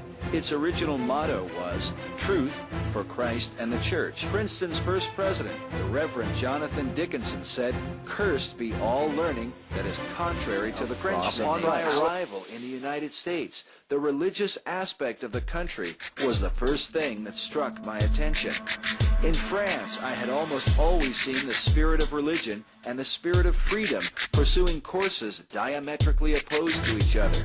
But in America, I found that they were intimately united and that they reigned in common over the same country. Later write, there is no country in the whole world in which the Christian religion retains a greater influence over the souls of men than in America. The Americans combine the notions of Christianity and of liberty so intimately that it is impossible to make them conceive the one. Look at Canada already. Canada is so screwed up, man. I cannot tell you. People say, oh, well, Canada has no problem. Bullshit. Canada takes it in the ass. Depending on America. America's our big brother. There's many of us are driving over that border every day. I'll tell you something. If shit hits the fan, you better believe we're supporting you. You have no idea how big the movement is in Canada as well. We've had enough, too. We've had enough. We're just upset because we don't got no ARs. We don't got assault rifles, man. We just got shotguns, hunting rifles. But that's good enough. Because if we're fighting tyranny, if we are fighting the big, bad devil himself, the slave rider, then we will do what it takes. I will put my life on the line to defend liberty, the sovereignty of our country. That's what society has done for me. It's made me realize, hey, we're all in this thing together. 50 years from now, we won't be here. But for the time we're here, please, man, let's get along. Let's make a difference. We're all in this thing together. I always say it. It's called life. But there's people out there that want to take your life, take the breath from you. They want to charge you for every breath you take, for every gulp of water. You understand? When do we say, hey, you don't own me. You don't own nothing of me. God gave me the right to breathe. That water, Canada had the best water in the whole world, but Monsanto's contaminating it. They're purposely doing this because they want to charge us for our own water. There will come a time, if we let this happen, there will come a time, people, when drinking water will be a thing of the past. When washing your automobiles with water from your hose will be literally a thing of the past. Those will be stories that grandparents will be telling their grandchildren. They'll be saying, oh, Grandpa, tell me about water. Tell me about water. Oh, yes, son, we used to be able to open a tap and drink water right out of the tap. Really, Grandpa? Really, Grandpa? Yep, there was lots of it, and it was everywhere. Wow, Grandpa, that's amazing. Wow, and that's what'll happen. Do you want that to happen? Do you want them to truly take possession of things that are natural in this world, that are a God-given gift? We need to stop right now. Stop whatever it is that you're being influenced to do, manipulated and mind-controlled, and say, hey, let's think outside of the box. Think outside of that stupid TV set that's getting us defocused from the real issues. We're being enslaved. People say, well, taxes aren't too bad. They're only 15% at this time. Let me tell you something. Okay, you make $100. You pay 15% tax of that, let's say. So now you're at $85. What about when you go spend that money? That's another 15%. So how much are you getting screwed for? You understand? That is what's happening. They're doubling up on everything. We never used to see the price of logistics for a ball of ketchup coming to the table because fuel was cheap. They jack the prices up. As long as, Americans are dependent on oil, they can control us. They've got lots of alternative energies out there. Tons. The lies that hydrogen, oh my God, it's the most explosive gas in the world. Well, that's a crock of crap. They've got ways of making automobiles today that actually produce hydrogen on demand. As you need it, it throws it into the carburetor and away it goes. And guess how much it costs? Zero!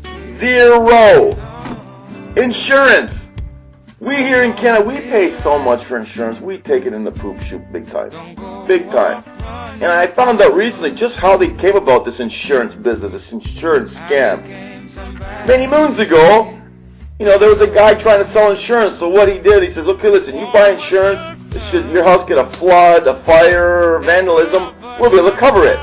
And people are laughing at them. So they strategically took one street and said, we're going to burn one of those houses. And then we're going to build it.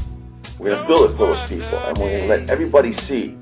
So the people actually bought insurance. They targeted a few of them. They burned their house down. Then they went and rebuilt their house all brand new, nice and fancy. And the people thought, wow, holy cow, look at that. That guy only paid a couple of dollars a month. And look, they just rebuilt this whole house. Insurance is good. Everybody should get insurance, right? Well, what a scam. What a scam that is, man. What a scam. Guess what? You need to drive your car in the street today? You must have insurance. For what? If you want to insure yourself, that's fine. Insurance should be a personal choice. If you want to drive it on the street with no insurance, that's your prerogative.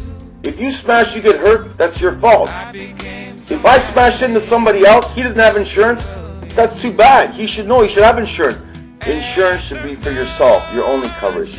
Not if you hit somebody else, cover that. No, everybody should have personal insurance because accidents are an accident. It's all a setup. Everything is done by design. Christ, you can only go 60 kilometers an hour at the most on any roads. The highway's what, 100, what is that, 70 miles an hour? But yet you ever realize the average grocery getter will go 160, 170 kilometers an hour. Maybe more, 180. I'm talking the Hyundai, the little 4-cylinder. Even a smart car will bury the needle. Why is that? You know what I mean? It's all done by design. These globalists know problems make money. Without a problem, there's no money to be made for these pricks. You know what I mean? Accidents, boom! Insurance companies make money. Auto body places make money. The gas station make it. You need gas, you need food, that's a problem. Well, you gotta buy it. Money, money, money. You see how things work? We need to unite. We need to come together and say, you know what? Basta. There's an Italian saying that says, basta. Enough. Sick of you bastards. What do you think? We're that stupid? We're gonna pull over now? Now you think those foreign troops are gonna come over here? Realizing that the whole country is awake? Those guys would be like praying on their hands and knees saying, oh God, just let me get out of this thing alive. Because they're going to come over here and get the shit kicked out of them. Believe me when I tell you. Our American soldiers are top notch. Our war veterans have heart. They already proved themselves they defended their country. They're liberators. But yet now you've made them portray themselves as occupiers. And they're not.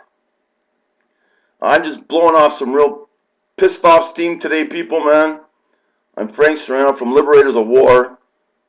Remember, we're all in this thing together. It's not called making money, man. It's called life. What are you doing about it, man? Get together. For the 99%ers out there, I love you, man. Support your brother. And like I said,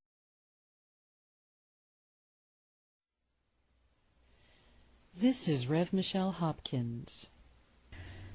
Tonight I discovered something in the southernmost portion of Arizona, near the border of Arizona and Mexico, in the western portion of that border. This is what I discovered. This is a huge prison complex, fully operational, people living there. First of all, there is a road that goes around the entire complex, lined with a fence that goes around the entire complex. Inside that fence and road, there's another road that goes around this portion of the complex. This is portion number 1.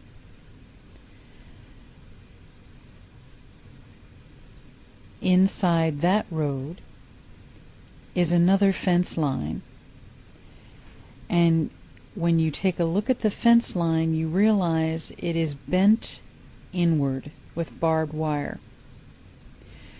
Very high and bent inward toward the facility, meaning this fence is not to keep people out, it is not to keep people safe, it is to keep people in. That automatically makes it a prison. We have light and camera all along in between this fence line and this barbed wire fence line, which is the basic layout of a prison. Part 1 of the complex, we have 1, 2, 3, 4, 5, 6, 7, and a center building with one large field in the middle. All of the buildings seem to be fairly well equipped. They have central air units on the outsides of the buildings, very bright LED lighting in the yard, and of course lots of guard shacks in the yard and around the entire facility. Look at part 2. It's very different. In this part of the facility, we see outside cages where people can go if they've gotten in scuffles and so forth. Their outside time is spent in a cage. And each one of these barracks has its own fenced-in yard. In area number 3, it would seem to be a little lesser punishment. We have basketball courts. This one actually has people on it. guard shacks, baseball diamond.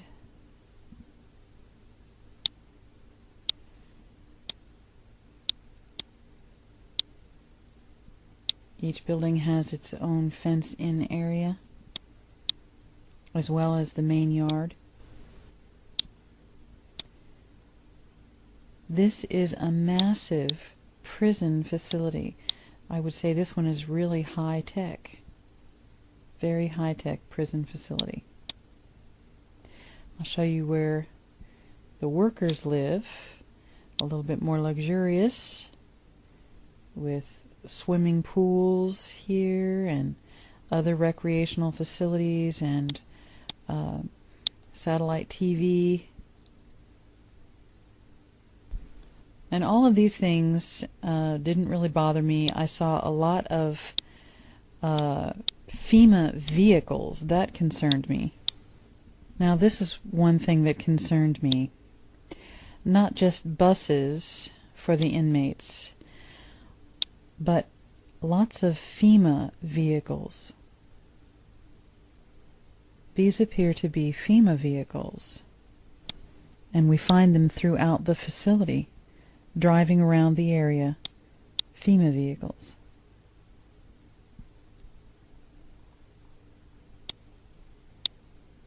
Like that. Lots and lots of FEMA vehicles. Both prisoner transport vehicles that are FEMA and individual agent vehicles. That concerned me. Number one, this facility is not listed among the prisons in Arizona, though it is a very prominent prison out in the middle of the desert east of Yuma, Arizona. Now, associated with this prison, across the road are these very strange fields. When I looked at them, they're pits of some sort, fairly deep, I'd say about 6 feet deep or so, 8 down and 8 across, with some in the middle, with a huge long pit in the middle, so deep that water has seeped into it. In the middle of these pits is what I believe to be a killing field.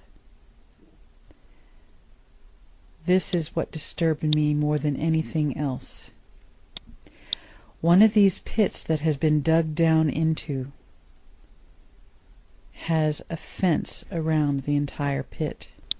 It's an entire pit, just open, where you could bring a great many people to stand around.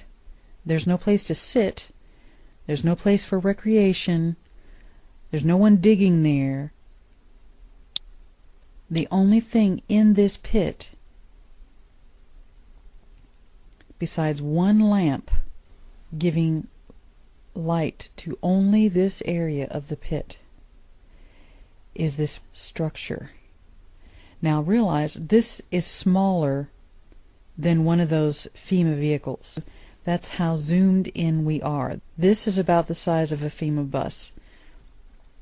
It's not as tall as this light outside the fence line that is showing only on this area. Now as we zoom in a little bit, we see this structure laying down flat. This is a platform. This is a light with a shadow. In front of this platform is another pit, a spill pit.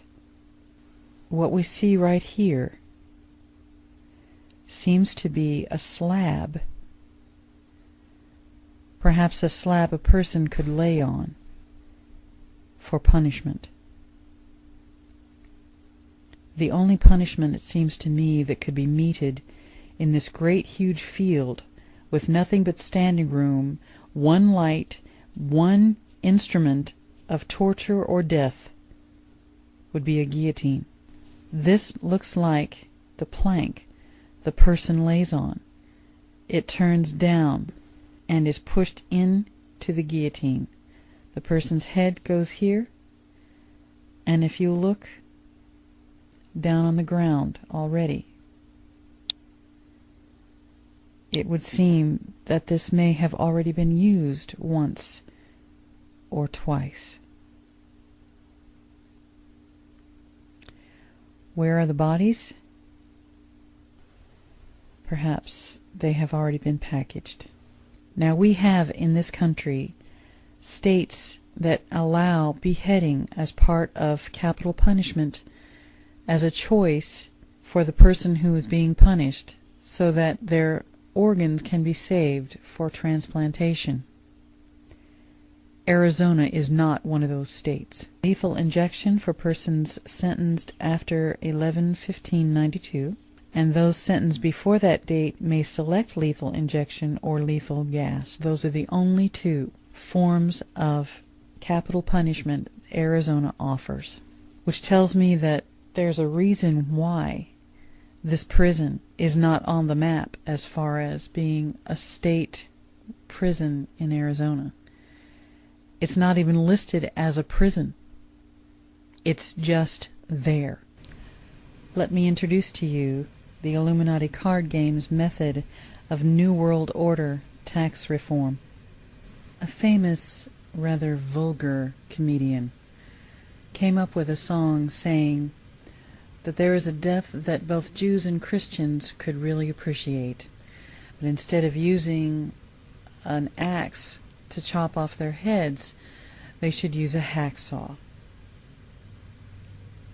In Revelation 13, we are told, the beast, that is the Antichrist, was given a mouth to utter proud words and blasphemies, and to exercise its authority for 42 months. It opened its mouth to blaspheme God, and to slander his name and his dwelling place, and those who live in heaven. It was given power to wage war against God's holy people. The Antichrist, my friends, is going to be waging war against us, God's holy people. If you believe in Jesus Christ, if you are a blood-bought, born-again believer in Jesus Christ, if you follow God, it says in Revelation 13, the Antichrist is going to have power to wage war against us and to conquer us. It says in verse 7, it was given power to wage war against God's holy people and to conquer them, and it was given authority over every tribe, people, language, and nation. All inhabitants of the earth will worship the beast, all whose names have not been written in the Lamb's book of life, the Lamb who was slain from the creation of the world. That verse does not say that every person who is living on the earth is going to worship the beast, and therefore the only people that are here on the earth are non-Christians. That's not what that verse says. That verse says, all those whose names have not been written in the Lamb's book of life will worship the beast.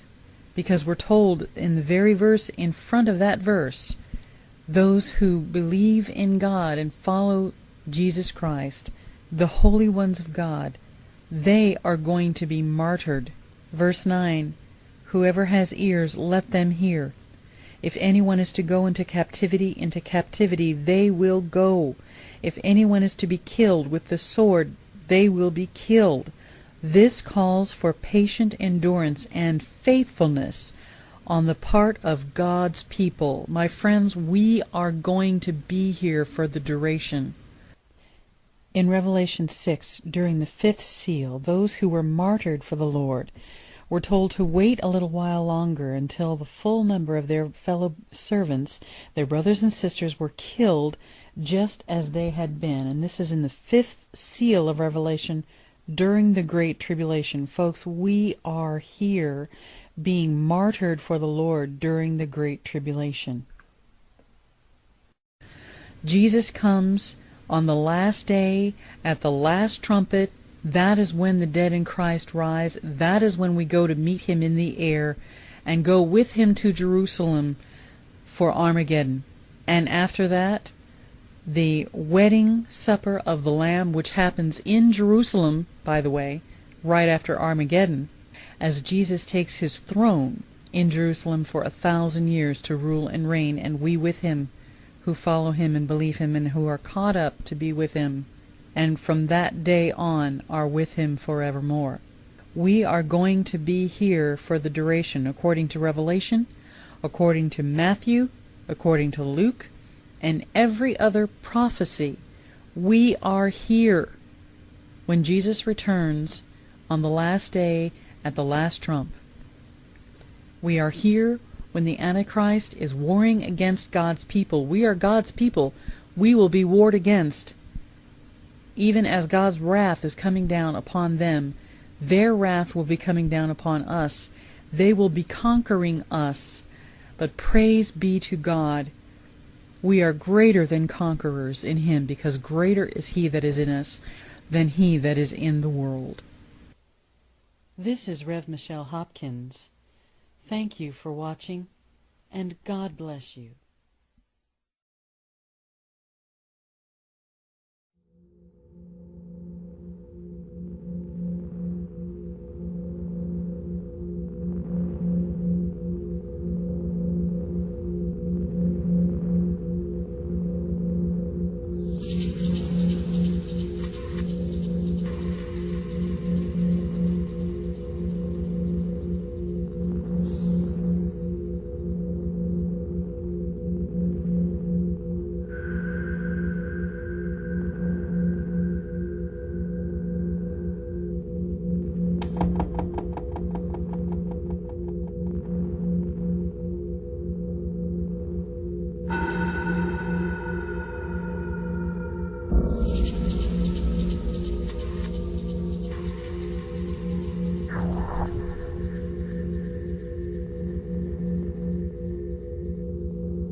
This is not supposed to scare you. This is only supposed to prepare you.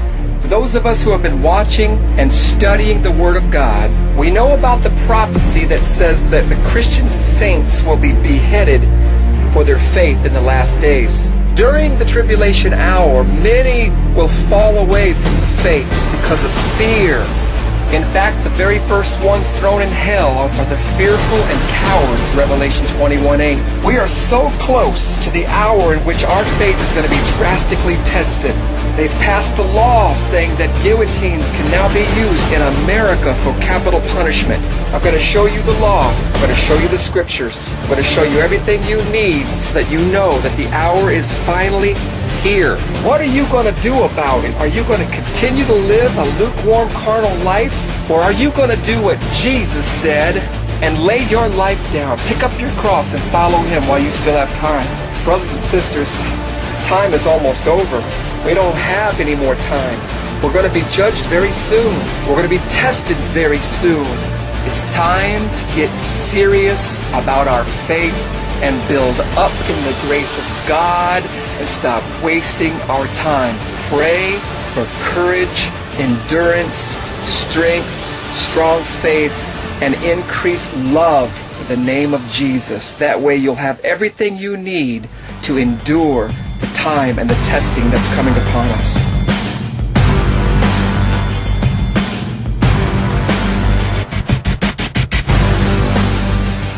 Christian greetings, everyone.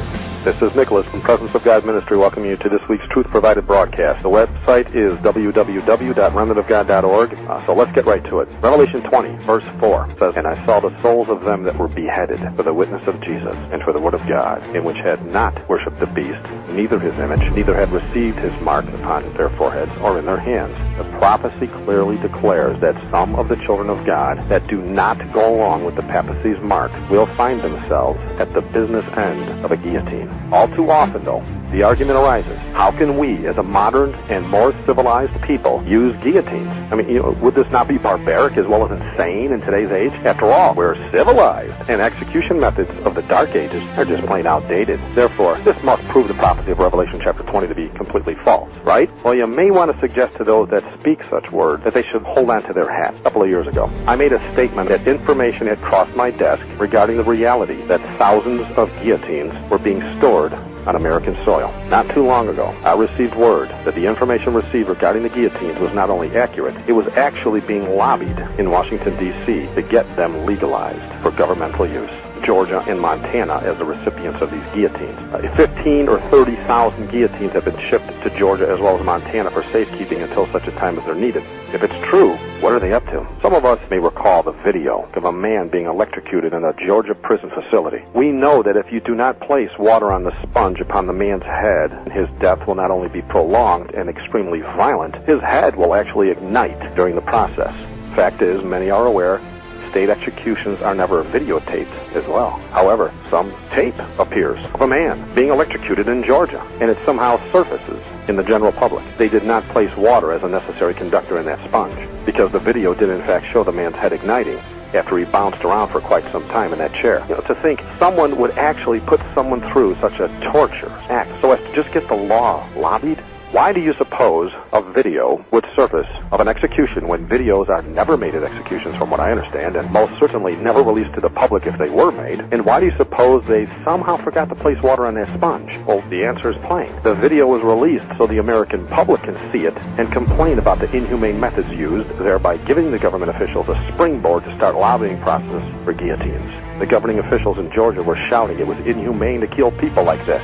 You know, the prophecy declares that some will be killed by guillotine, and that is what must occur. Not long ago, after that video surfaced, many state officials, including the governor of that state, started a massive campaign to stop executions by electrocution. But was their decided choice for execution, you ask? A no-brainer, huh? The guillotine. Now, some of you may be asking why we would have government officials lobbying for laws that would require guillotines as a way to kill those they deem worthy of death.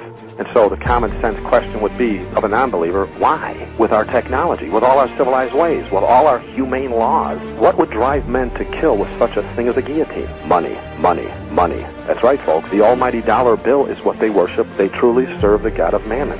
You know, we're living in an age when we see commercials on TV telling everyone in the USA to sign the backs of their driver's licenses so they can harvest our organs for profit. You know, the doctors jump at the first opportunity to harvest your dead loved ones before they even have a chance to get cold on the table. Think of it. You can now get over $40,000 for one kidney. Imagine what an entire human body is worth. Why would guillotines represent the better option? Why don't they choose lethal injection as an alternative? I mean, it seems peaceful. Let's get back to common sense. Because the organs would be poisoned and not worthy of harvesting. Bottom line, you can't make money. What I'm about to share with you is an excerpt from Bill number 1274 in the Georgia House of Representatives. You can view the entire bill on the Georgia House of Representatives website. Notice how the bill lets the cat out of the bag as to why they wanted the guillotines in the first place. And it's not as they said when they brought it to the public's attention. This is Georgia House of Representatives, or 95-96 sessions, the House Bill 1274, death penalty guillotine provisions, Code Section 17-10-38-17-1044, Section 1. I'm just going to read you these two small paragraphs.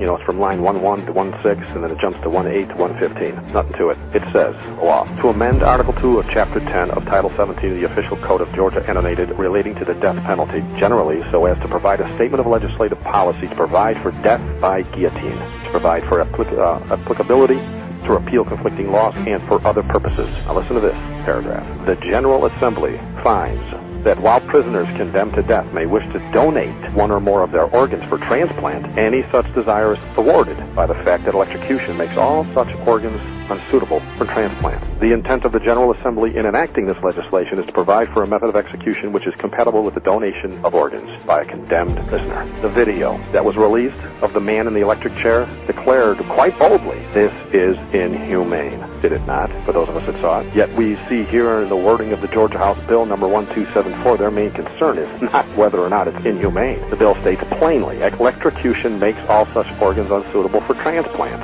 Think about how advantageous this beheading affords them. Our technology is such that these headless bodies can be kept alive indefinitely with the machinery that we have in our hospitals today, so as to assure the organs stay fresh.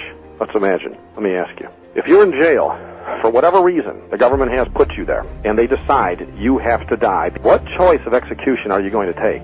Seriously, what person in their right mind is going to say, fry me, I want to bounce around for a few moments in writhing pain? The prophecy declares the children of God will be jailed and executed by guillotine. And we see that soon that will be the case in Georgia. And quite honestly, I do believe they will not give the prisoners a choice on this anyway. When the money starts funneling in, death by guillotine will become mandatory. I mean, common sense again. Did they ever give people a choice not to be electrocuted in the past? So why would they let them decide in the future?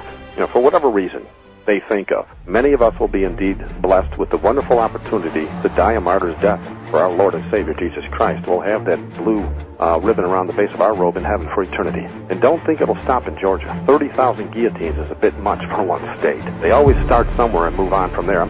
So does anyone know how many large cities there are in the USA? Are there 30,000 of them? I truly don't know, but if you divide 30,000 guillotines by 50 states, you come up with 600 guillotines per state. And I know there's not that many big cities. I mean, you got Chicago, you got New York, you got LA, you got Miami, you got some big cities, but then you got some of the smaller cities like, say, Champaign, Illinois, or even Oak Lawn, Illinois, and stuff like that, But will they be used as a scare tactic? Well, yeah, sure. They're going to use it as a scare tactic. You better believe it. And by the way, how do you suppose Christians will end up behind bars? Sure, most of us will have fabricated crimes designed around us. There are certain crimes that they're going to put against us that we may be convicted of that we don't even know where they're coming from. And what are some of these certain crimes?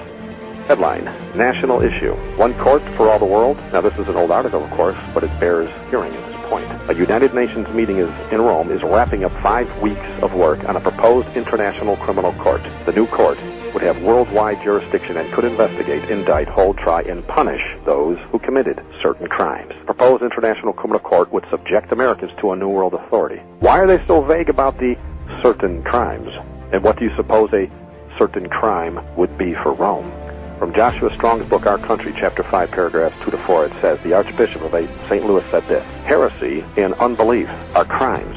But anyway, the article says, here, heresy and unbelief are crimes, and in Christian countries, as in Italy and Spain, for instance, where all people are Catholics, and where the Catholic religion is an essential part of the law of the land, they are punished as crimes. Every cardinal, archbishop, and bishop in the Catholic Church takes an oath of allegiance to the Pope, in which occur the following words, heretics, schismatics, and rebels to our said Lord the Pope, or his aforesaid successors, I will to my utmost persecute and oppose. The Vatican has the one world court. The Vatican has the one world church. And the people of God will be arrested for certain crimes. And the United States of America will do exactly as prophecy said it would. It will help Rome kill the Christians and enforce the mark of the beast. And of course, many of us will choose death. Many of us will choose death. Many of us will choose death over denying the truth we know in Christ. Praise God.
Good morning, everybody. This is April 16th, 2015, and I'm Cindy K. Courier. And it is a rainy day here at Lake Norman,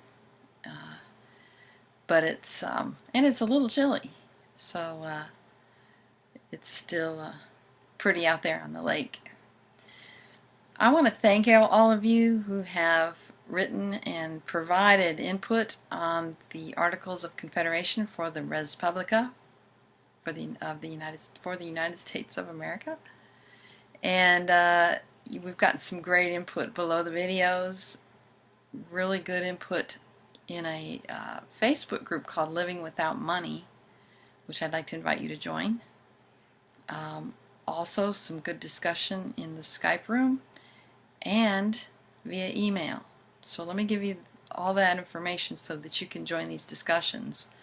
Of course, below this video, which would probably be the easiest if you're watching this, rise.together is the Skype contact.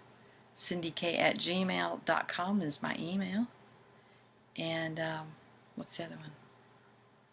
I don't remember, but the website to go to look at the articles is AmericanLawOfTheLand.com, and click on Articles of Confederation.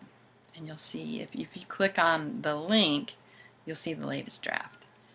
And I also want to thank you for subscribing. While we were sleeping, we hit 1,000 subscribers to this channel, so thank you. Okay, I got an email from someone yesterday who asked not to be identified. He didn't say much. He just asked a question that got me really thinking. He wanted to know if I related the Walmart closings in the Southwest that we talked about yesterday to the tunnels. And to be honest with you, I knew about tunnels and I knew about the Walmart closings, but there were some other things about Walmart that I didn't know. And so I want to thank you, you know who you are, that prompted this investigation. This morning I decided to enter 3 words in a Google search: Walmart, DHS, and tunnels. And I want to share with you now what I came up with.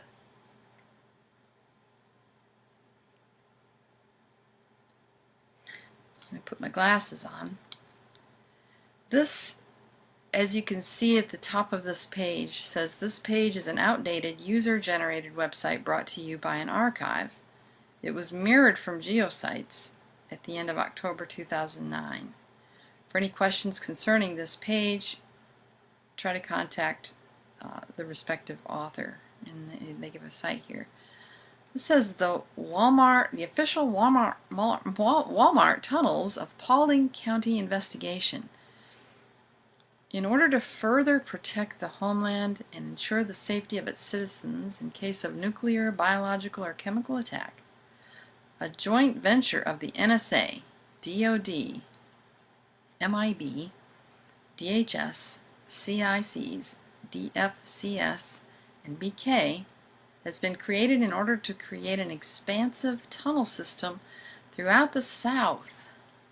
These tunnels will also serve as conduits for national defense to rapidly move troops, supplies, and armor throughout the nation between strategic topographical locations. A map of the believed military and government installations affected and connected by this tunnel system, Paulding County, Georgia, is said to be the central location of the project. Yorkville, Georgia, is to be a terminus of sorts for the hubs in Anniston, Alabama, Raleigh, Durham, North Carolina, Greenville, Spartanburg, South Carolina, Macon, Georgia, Outlook Mountain, Tennessee, Lockheed Martin in Marietta, Georgia. Walmart's involvement in the project has not yet been officially commented on, but it is generally perceived that Walmarts in these areas are staging areas for the tunnel project. It is to be noted that this project is under a great deal of scrutiny by those who live near the ongoing construction project. Analysts do not believe the project will be available for public use and will not be publicly acknowledged. Rumors of usage by NASA for its installation in Huntsville, Alabama have been found to be true. Okay, you sleuths out there. You know, we've been saying that we, to do our due diligence. Those who live in these areas, we've been encouraging you to take your cameras, take pictures, pay attention to what's going on at Walmart. What a better way to access tunnels than through what would look like plumbing. And if you do some searches on this, you'll see that people are posting information that no permits have been accessed or applied for by Walmart to do that kind of work. So, none of us really think there's plumbing stuff going on. What is going on? It looks like tunnel stuff, actually. So, that's pretty interesting. So, that gives us another direction to look, doesn't it? As you know, I usually, I don't want to go off cocked on things. That was a 2009 post. Who did it come from? Not sure. I didn't write to Geosites to find out. But what I did do was pay closer attention to another post that was made yesterday. In 2010, this came out, and someone posted in one of the groups yesterday from NBCnews.com, Homeland Security taps new partner in terror fight, Walmart. By month's end, 588 stores will participate in See Something, Say Something campaign. The U.S. Department of Homeland Security has enlisted a new partner in its fight against terrorism, Walmart. Let's just see what this video says. Hi, I'm Janet Napolitano, Secretary of the Department of Homeland Security. Homeland Security begins with hometown security. That's why I'm pleased that Walmart is helping to make our communities more safe and secure. If you see something suspicious in the parking lot or in the store, say something immediately. Report suspicious activity to your local police or sheriff. If you need help, ask a Walmart manager for assistance. Thank you for doing your part to help keep our hometowns safe.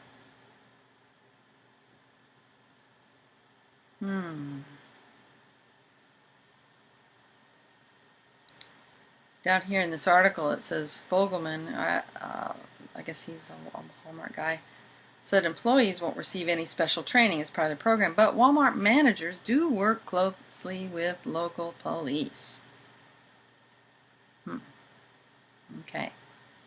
So I'm going to put this link below the video so you can check out that article as well as the link to this. Let's take a look. We want to take a look at some of these tunnels here. This was posted by the Kim Rob on March 7th, 2013.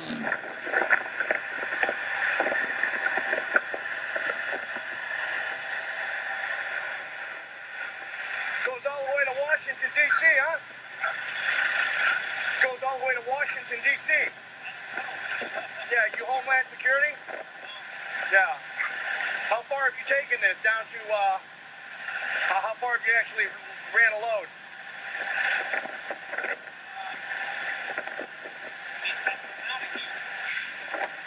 100 miles? Up to Maine? No shit. How many miles do you think that is?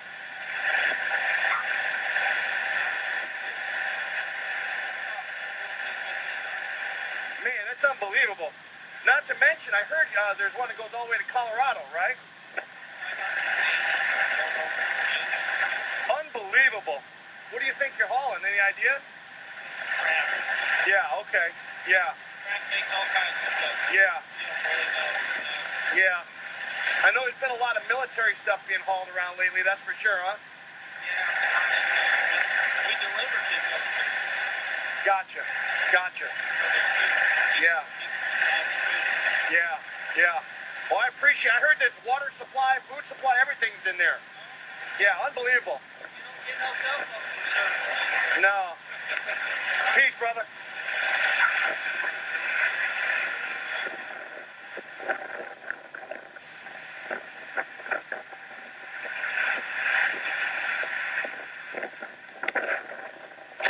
basically, you got an underground roadway system here that runs all the way to Maine, to Washington, D.C., to Colorado. It's fully stocked. It runs completely underground. And you can see they've been hauling tons of military equipment. You know, they're stocking all these bases. Now, the other thing is the railroad system here is also very strategic. They're bringing in boxcar loads, and they're dump shipping here, and they can really deliver to all these locations, which these locations go all the way to Area 51. These locations go all the way to Washington, D.C. There's access underneath the White House to this location, okay? So this... Okay, it's hard to hear him because he's got a lot of wind, but I'm going to post this beneath the video so you can watch the whole thing. Thank you, Kim Rob, for this post. Let's take a look at it. A post by this person, JRAE50021.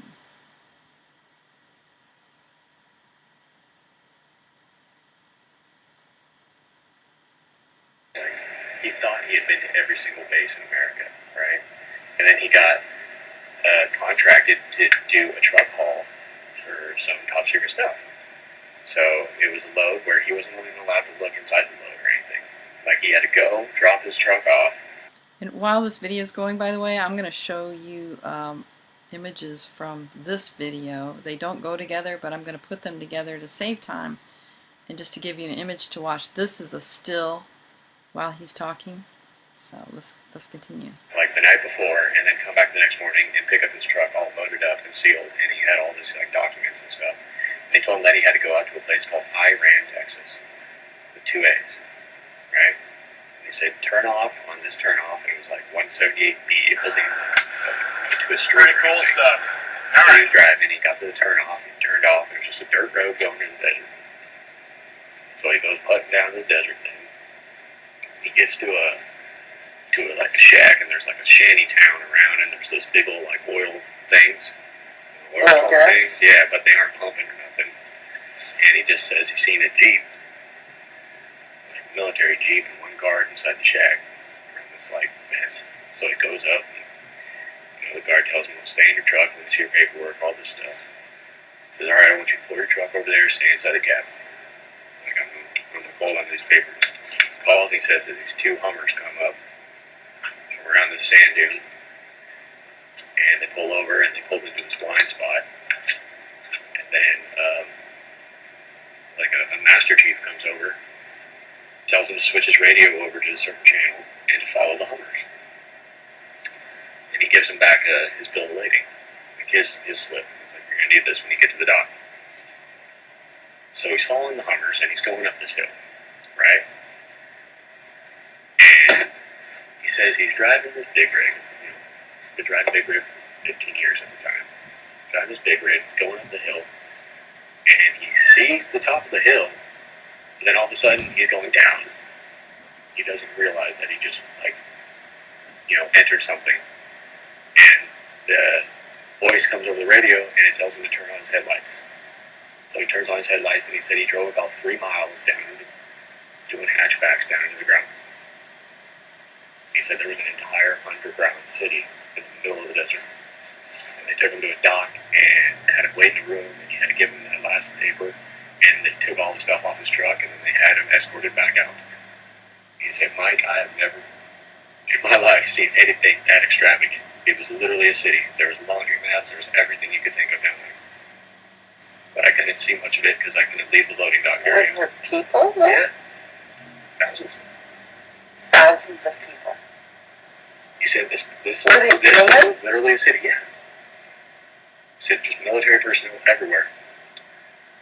And we're talking, he said, there were buildings in there that were 7 stories tall underneath the ground. Wow. Hey, that's upsetting.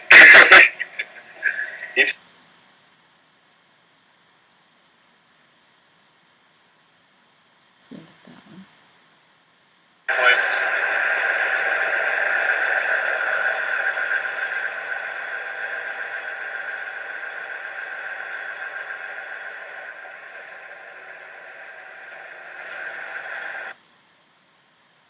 Okay.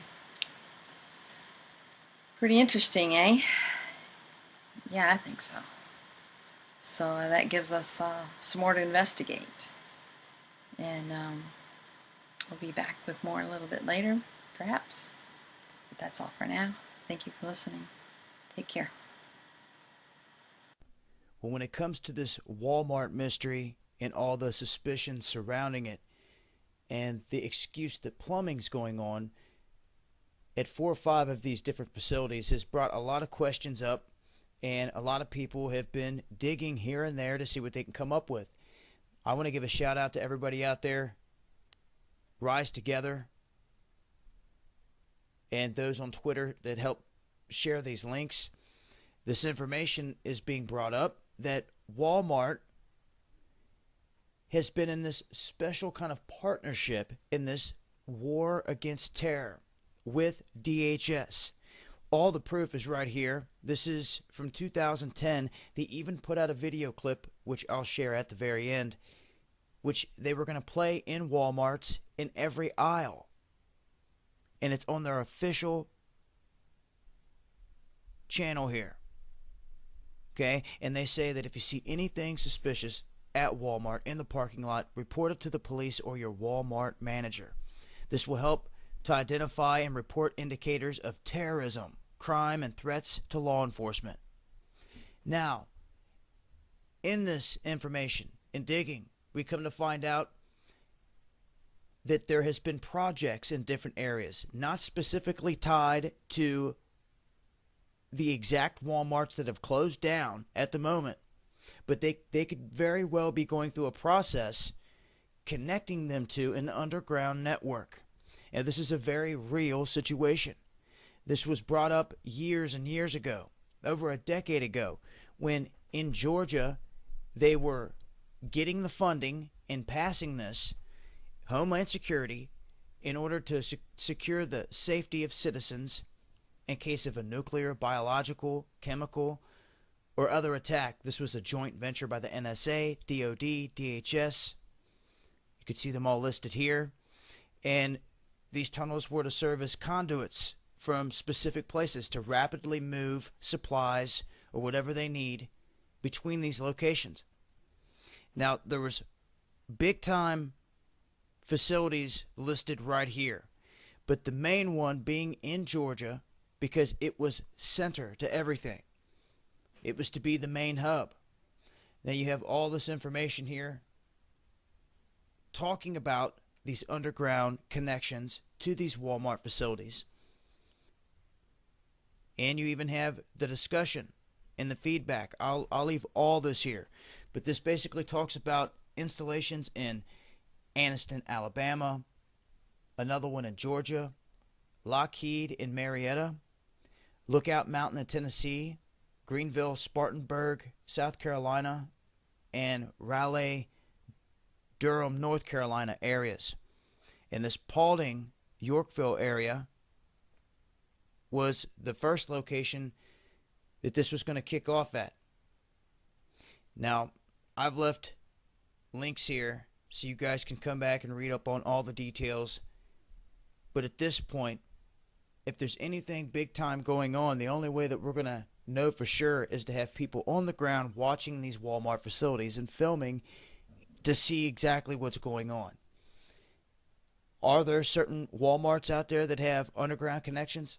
Well, no doubt. I wouldn't doubt it one bit, especially now that we know the DHS over the past decade has had this deal with not only Walmart but other big sports stadiums and places like that and businesses. This has been Dabu 7. Eyes open. Hi, I'm Janet Napolitano, Secretary of the Department of Homeland Security. Homeland Security begins with hometown security. That's why I'm pleased that Walmart is helping to make our communities more safe and secure. If you see something suspicious in the parking lot or in the store, say something immediately. Report suspicious activity to your local police or sheriff. If you need help, ask a Walmart manager for assistance. Thank you for doing your part to help keep our hometowns safe. Hi, everybody. This is Lisa Haben, and I've got lots of important information that I want to cover with you today, so I just want to jump right in. But here's the headline: a storm coming and all hell to break loose in 2015. If not, why are the elite preparing with FEMA camps? And I'm going to show evidence for this. Martial law as well. UN gun grab, that's your arms treaty. If you have not heard of that, that's going to be signed on Christmas Day. And climate chaos. And I've got a shocking statement from the French foreign minister of a massive warning on that. So just hang with me as we dive in. All right, so here's our first article I want to cover, and it's patriotnetdaily.com, and we're going to sit here for just a little bit. But the calm before the storm, all hell will break loose 2015, FEMA and DHS, and this is by John P&D. But let's just dive right into this thing. Something big is about to happen. So many say that they can feel it in their bones. Now, I will be the first one to admit that I feel it in my bones as well, and many viewers out there have stated a similar thing. Could it be in 2015? I don't know. I'm not trying to prophesy or predict anything. What I want to do as a news reporter is just say, hey, I know something's coming soon in the future at some time, and I'm going to give you all the evidence and let you decide. But with that in mind, let's go ahead and enter into this post. But FEMA and DHS. All right. A migration to underground hideouts began 2 years ago in earnest for members of the Alphabet Soup Agency retirees. I knew one of these refugees personally, and he pointed to 2015 as the time when he anticipated that all hell was going to break loose. I wrote an article about the defaction of my FEMA contact, his family, and like-minded individuals from FEMA and DHS almost 2 years ago. Pastor Lindsey William recently sent me an email regarding a survival tip for the difficult times ahead. Pastor Williams has been a guest on my show several times, and I sent him back an email asking when he would like to come back on my show. He responded that he has stopped doing interviews. His message indicated it is almost time to stop talking and to start preparing for some very dark days. How do I know? Some of my very best contacts have told me that it is time to stop warning the people because it is now time to start hiding from the wrong people. My initial reaction is to not believe them, but there are too many well-placed sources to not take seriously. So let's just pause right there. First of all, obviously, we know he's stating, hey, it's time to stop talking about it and start taking actions to prepare for these things that are coming up. And I know personally, I have inside people as well who are warning that these things are in our near future. So we just need to have a heads up and start taking everything seriously. This is the warning they are giving us on Patriot News Daily. But it goes on. Jim Marrs saw the warning on the wall 5 years ago. In a December 9th, 2012 interview on the Common Sense Show, Jim Marrs discussed how approximately 400 to 500 top-level bankers have left their position and have gone into seclusion. Now, let me just stop right there before I move on. This is 100% fact. I did a post just this week about bankers that have either committed suicide or bankers that have left their positions, gone into hiding and things like that.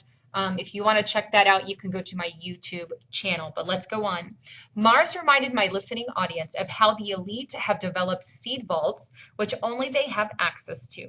Marrs was clearly alluding to the fact that some very bad events are coming, and the global elite are aware of it and are moving to meet the threat.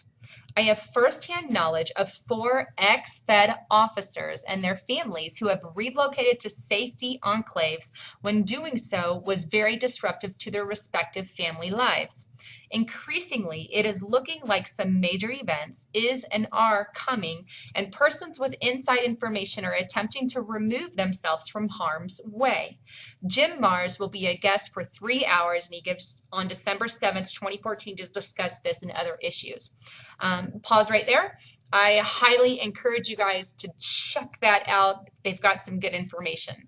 But going on, another media friend of mine, Paul Martin of Revolutionary Radio, has been repeatedly telling me that several key contacts of his from various alphabet soup agencies, as well as other military, have or are leaving the country in anticipation of what is coming.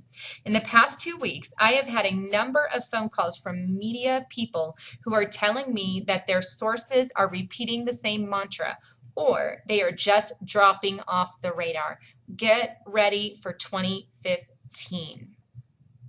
Now, like I also stated in an earlier post, there has been an increase in emergency alert tests across the nation, either doing media blackout tests or alert system tests on the television. We had, I don't remember the channel, but there was a channel that had an emergency alert. Here, let me take you to that. Here we are. And I'll leave a link for this as well, but this was an emergency alert notification that flashed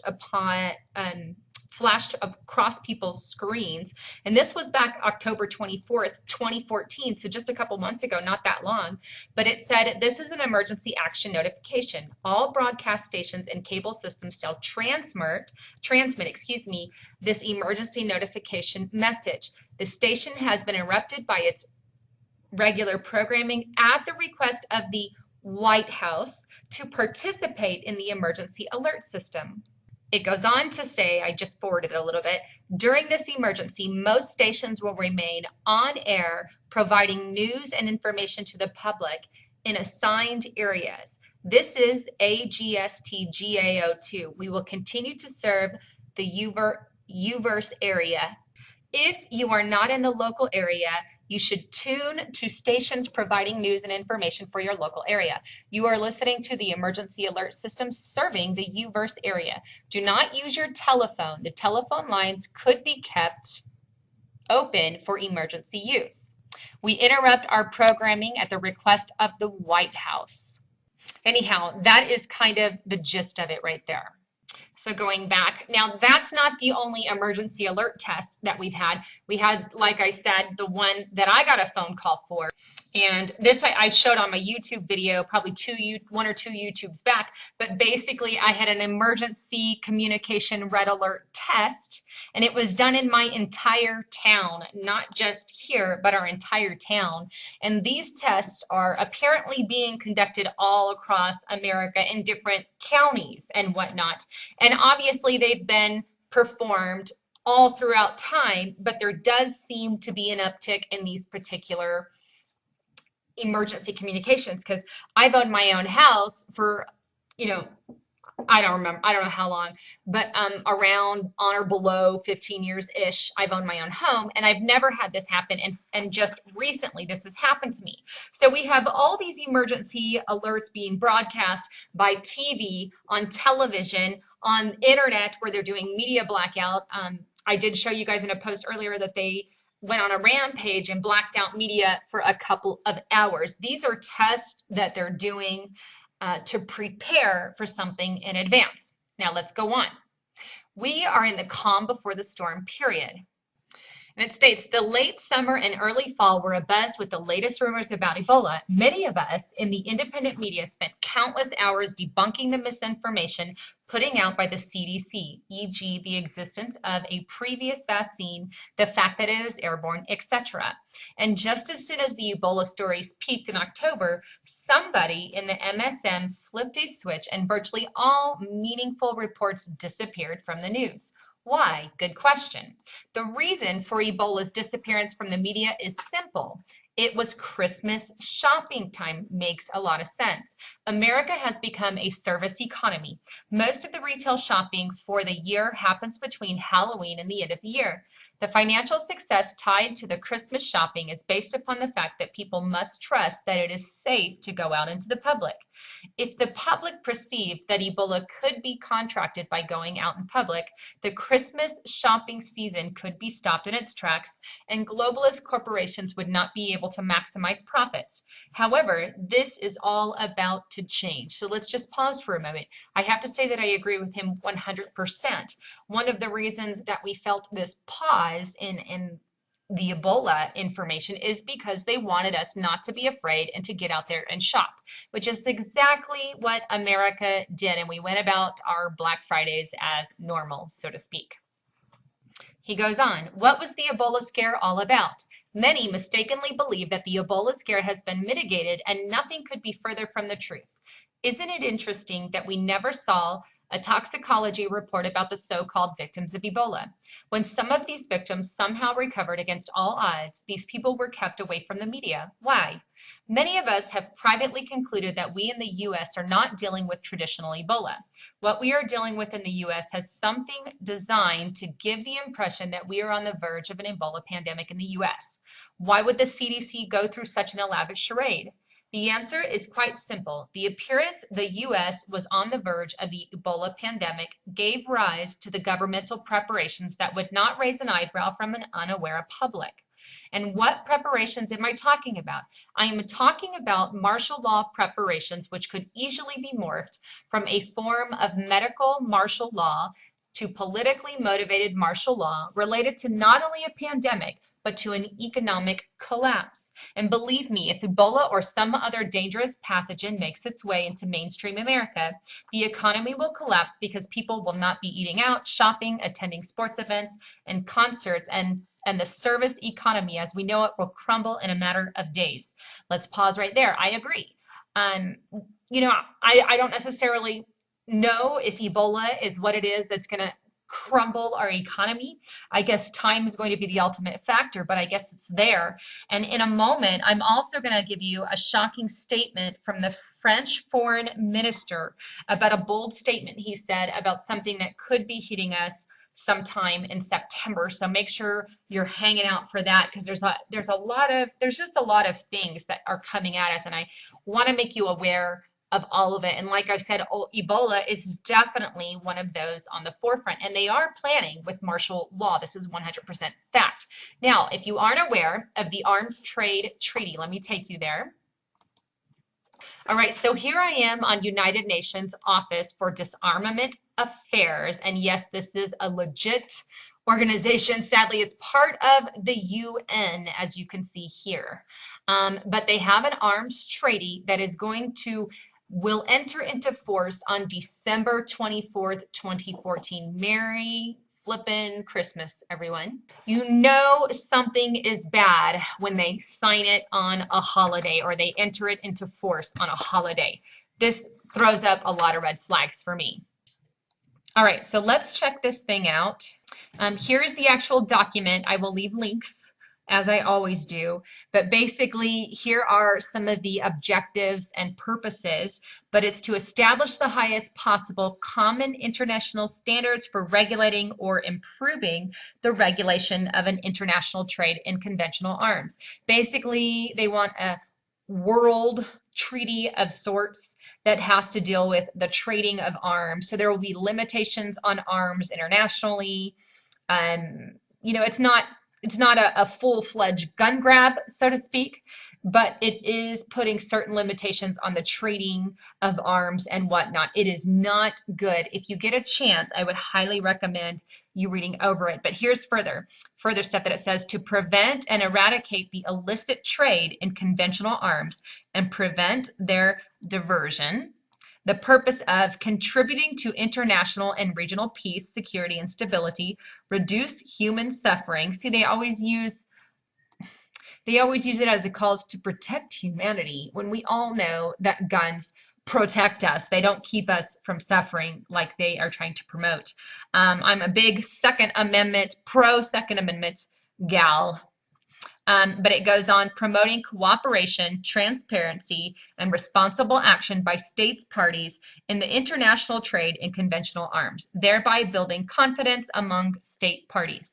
But it goes on to say what exactly this includes is, as you can see, it also includes your small arms and light weapons.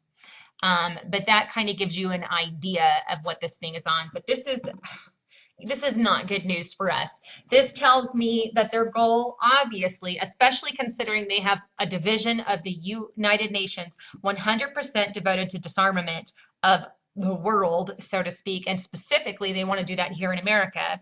But this tells me that one of their goals is to de-arm us so they can have ultimate control. Because how do you control the people? You take away their weapons. You have a Stalin style, Hitler style, Mao style rule.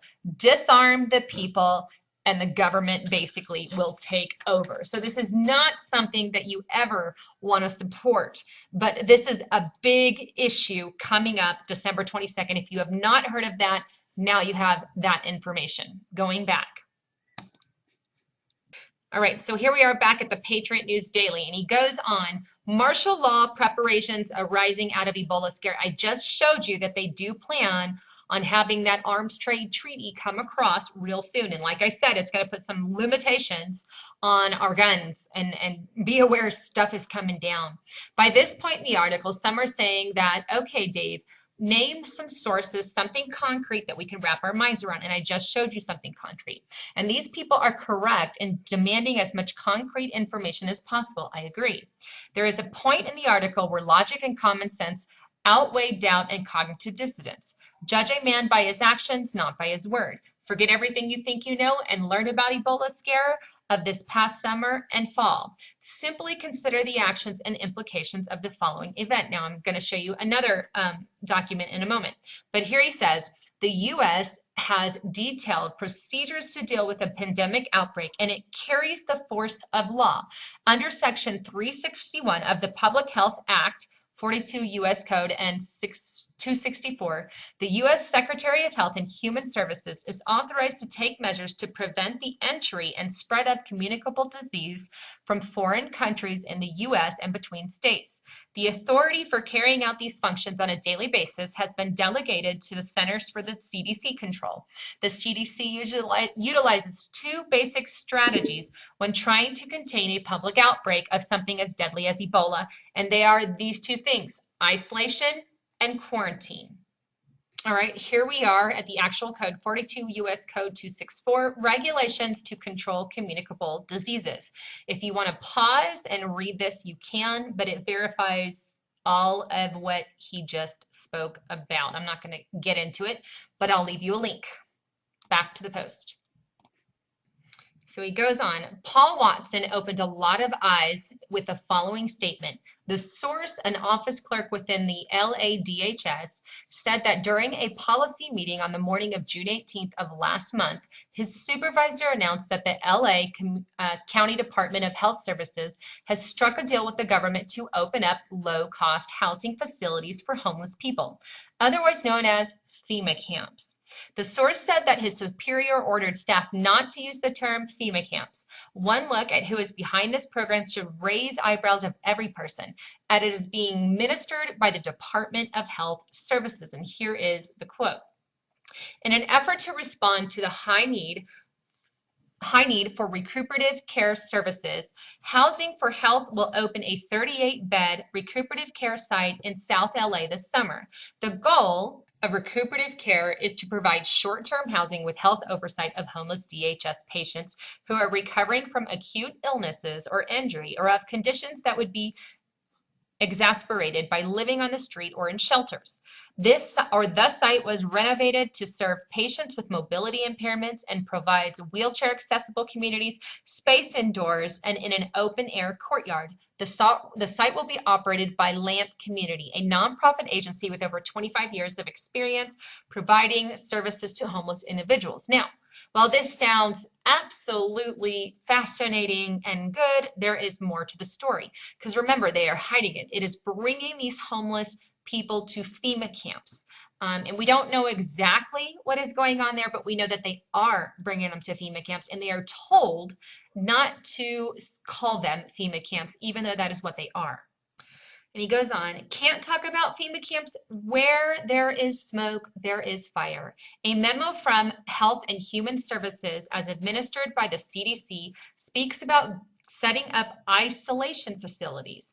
Todd Stearns, Fox News contributor and talk show host, has interviewed unidentified sources, including doctors, nurses, and counselors, who say that while working with the new illegal immigrants at the Lackland Air Force Base in San Antonio, Texas, and he found that these civilian employees are being threatened by the East Germany Stasi contingent of the Department of Health Security with prison if they report how bad the health conditions are and how much at risk American public is being placed under. Keep that in mind. We are taking people to these places, but they are told they're not allowed to talk about it with the threat of imprisonment. Now, here's an excerpt from his report from Stearns' Fox News. We have so many kids coming in that there was no way to control all of the sickness. All this stuff coming into our country, she said. We were very concerned at one point about strep throat going around the base. Both the counselor and the nurse said the superiors tried to cover up the extent of the illness. When they found out the kids had scabies, the charge nurse was adamant. Don't mention that. Don't say scabies, the nurse recounted. But everybody knew they had scabies. Some of the workers were very concerned about touching things and picking things up. They asked if they should be concerned, but they were told not to worry about it. Kind of like we're told with Ebola and other things that come out and about. Now, sorry about that. The Stearns report issued an ominous warning, and he said, my sources say America should be very concerned about the secrecy of the government camps.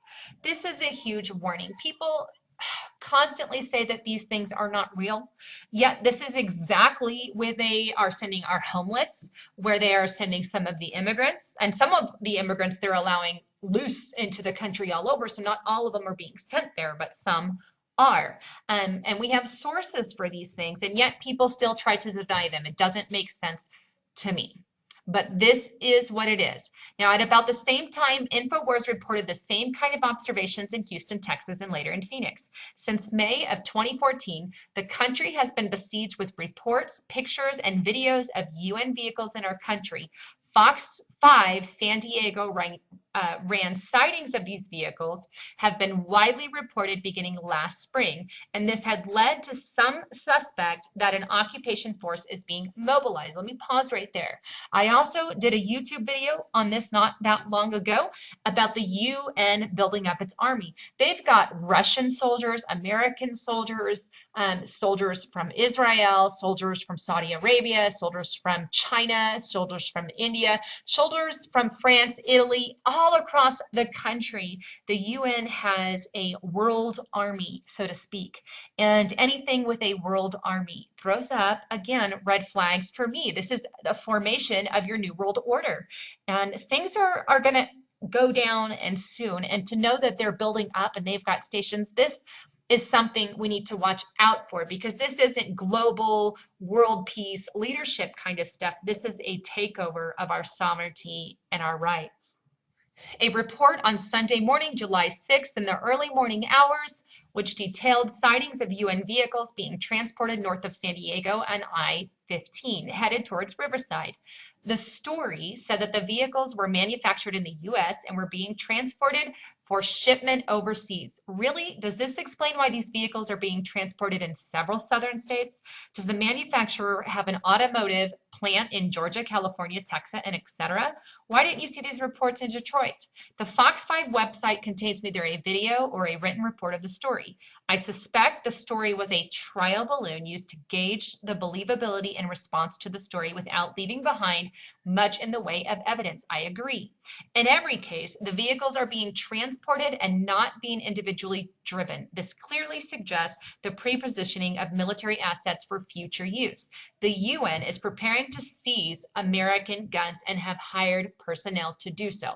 And like I just showed you, the UN arms arms treaty and the disarmament. This is exactly what they are preparing to do. Now, the arms treaty could lead to something like that. I don't know if it could or couldn't, but it's obviously in the works, and they are doing it, and I did prove that to you. Let's go on. In October 2014, I discovered evidence of Human Health Service medical quarantine camps. Here's a picture of one. However, none of these camps held any medical personnel, medical organizations, or any evidence of treatment facilities.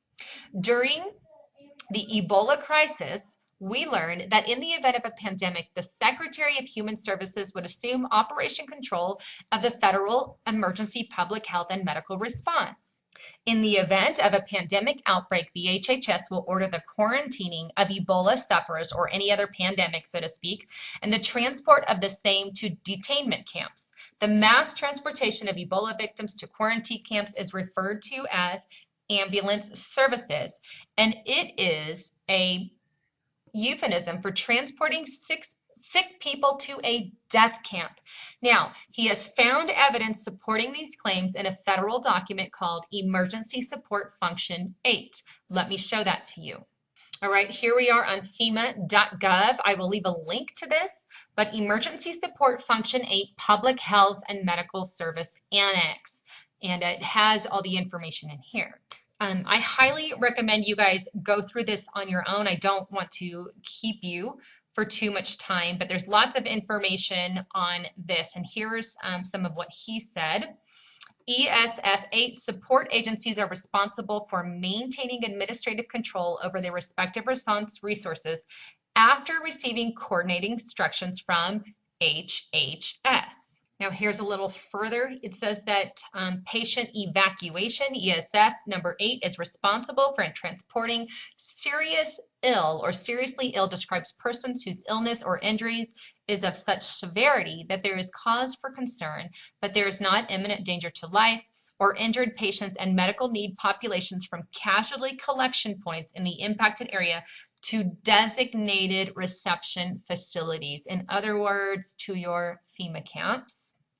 It goes on, ESF 8 may request the DOD, the VA, or the DHS, or FEMA via the National Ambulance Contract to provide support for evacuating seriously ill or injured patients. Support may include providing transportation assets, operating and staffing NDMS, federal coordination centers, and processing and tracking patient movements from collection points to their final destination receptive facilities, or again, your FEMA camps. Now, I'm all for if a virus breaks out, quarantining or, rounding up folks. I get it. Because obviously we don't want, others to catch it and for it to spread like wildfire.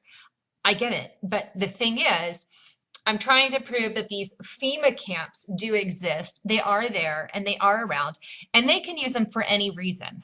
We have executive orders that name that they can use them for any reason under the sun. If they want to use them as a quarantine because of an outbreak, they can do that. If they want to use them because they round up patriot dissidents, so to speak, then they can do that. If they want to round up Christians or Catholics or whoever it is that they want to target, they are going to do that, or veterans in this case, whoever they want to do. Now, my question here is too, I don't see a particular medical personnel in this list, but I do see, as you can tell, that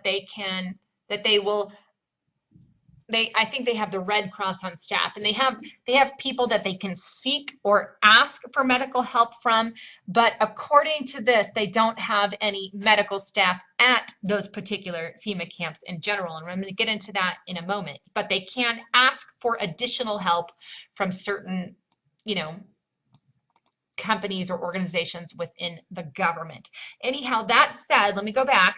I do believe that what I also want to say is, in the event of an outbreak of say Ebola, for example, or any other pandemic, in the event that happens, I want a warning that something is going to happen, and I don't think we will necessarily get that from our government either. So just another thing to think about.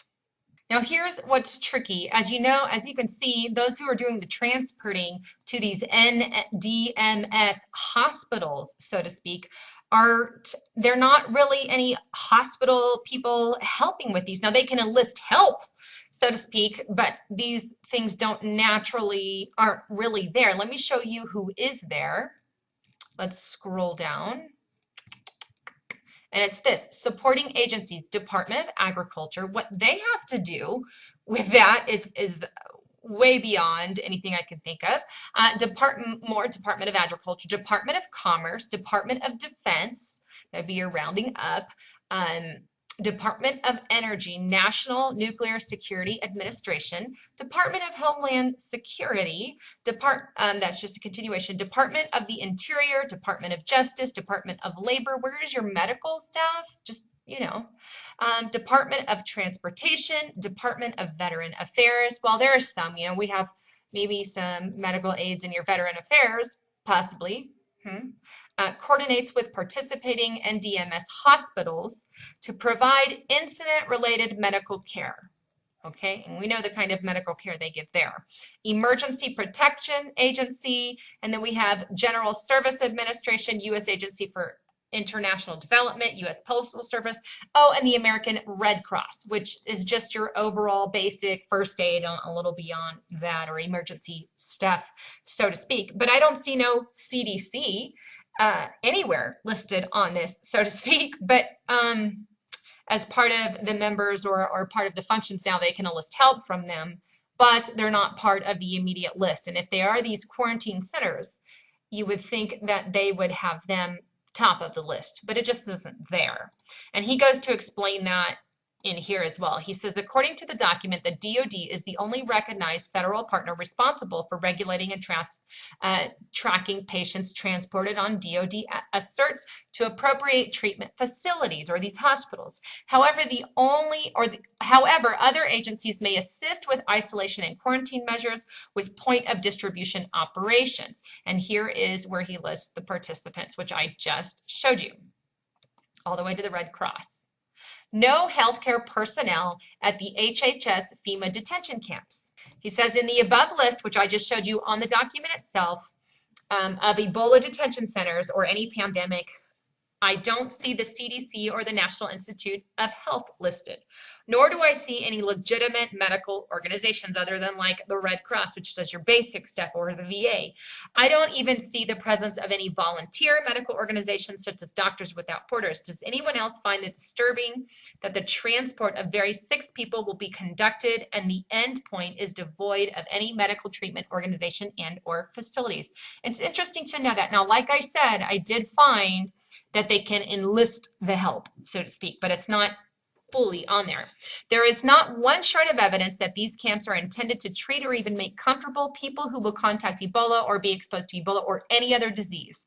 The most disturbing thing is that these camps will be death camps for relatively healthy people. If you are a person who is unlucky enough to be discovered to have asthma, maybe you just aren't with Ebola or whatever, or merely be temporarily suffering from congestion in one of the lungs from allergy or a simple cold, you might find yourself in one of these ambulance services or buses or planes to a quarantine camp to your final destination. And he goes on to list Executive Order 13592. And he says any medical detention camp that does not have medical organizations is a concentration camp by any other name. The pre-positioning of these asserts for use in 2015 was the intention of the Ebola scare.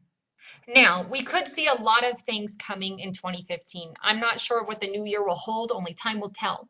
But we have a calm coming before a storm possible. We know FEMA camps exist. We know quarantines are real. We know Ebola can break out as a pandemic. We know the economy could collapse. We know also that they're setting up an arms trade treaty and there could be issues with that. But one more breaking bit of information that I want to show you is from the French foreign minister. Let me show you that clip, who made a shocking statement that will blow you away. And I want to close with this because I think it's imperative. Now, I'm going to leave a YouTube to this, but it's French foreign minister. He says this: 500 days is what they have in order to avoid climate chaos. Now, I don't exactly understand why he said that or what he meant by that, but let me play the clip for you. Now, he said this May 13th, 2014. Let me just play it real quick. We have 500 days to avoid the climate chaos.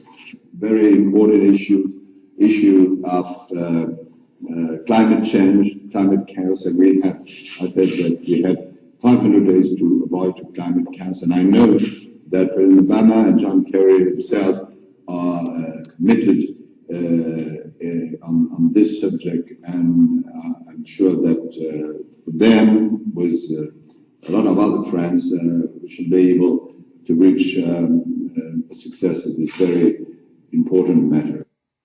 All right, so there you have it. If you haven't heard this before, you need to hear it. But basically, if you weren't able to understand him, he says we have 500 days to avoid climate chaos. He did not expand on this, but he was with John Kerry when he made the statement. Now, what on earth does that mean? I have no idea. I know people have talked about, maybe it's an asteroid. I don't know. I'm not saying that I agree with that either. It's just one of the theories out there. I don't know what he means. Now, I do know that but I do know that from May 13th, 2014, when he made that shocking, strange statement, that 500 days from that would put us in September of 2015. Now, some things to think about is we all know that the fourth blood moon is coming September 28th in 2015. Not saying anything will happen. I am just pointing out what I know. We also know that the Day of Atonement, the Israeli holiday, also takes place September, right at that same time that he's saying 500 days. So we have a blood moon in September, we have the Day of Atonement in September, and also our Jubilee year is that year. And all these things are just crazy if we add that together. So I'm just kind of asking the question, what the heck is he talking about? I don't know. But September is definitely a month I'm just going to be keeping an eye on to know that we've got our blood moon, we've got our Day of Atonement, we've got our Jubilee year, and then we have the French foreign minister saying that right around that time, we need to avoid climate chaos, whatever that means. Anyhow, I wanted to give you guys all the facts and just kind of inform you about everything that is going on, and you guys can do with the information what you will. Anyhow, this is Lisa Haven signing off.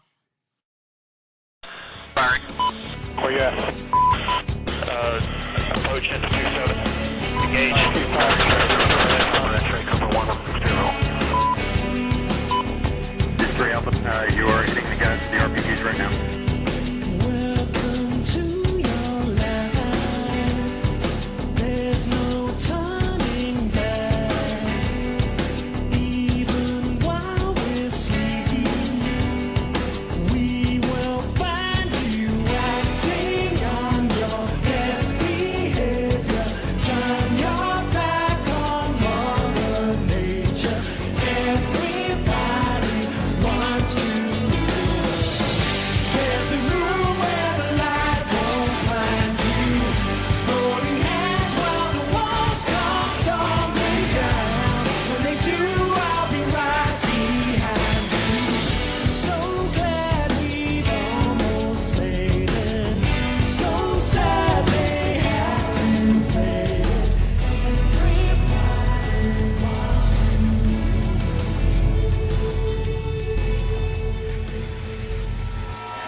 Greetings, citizens of the world.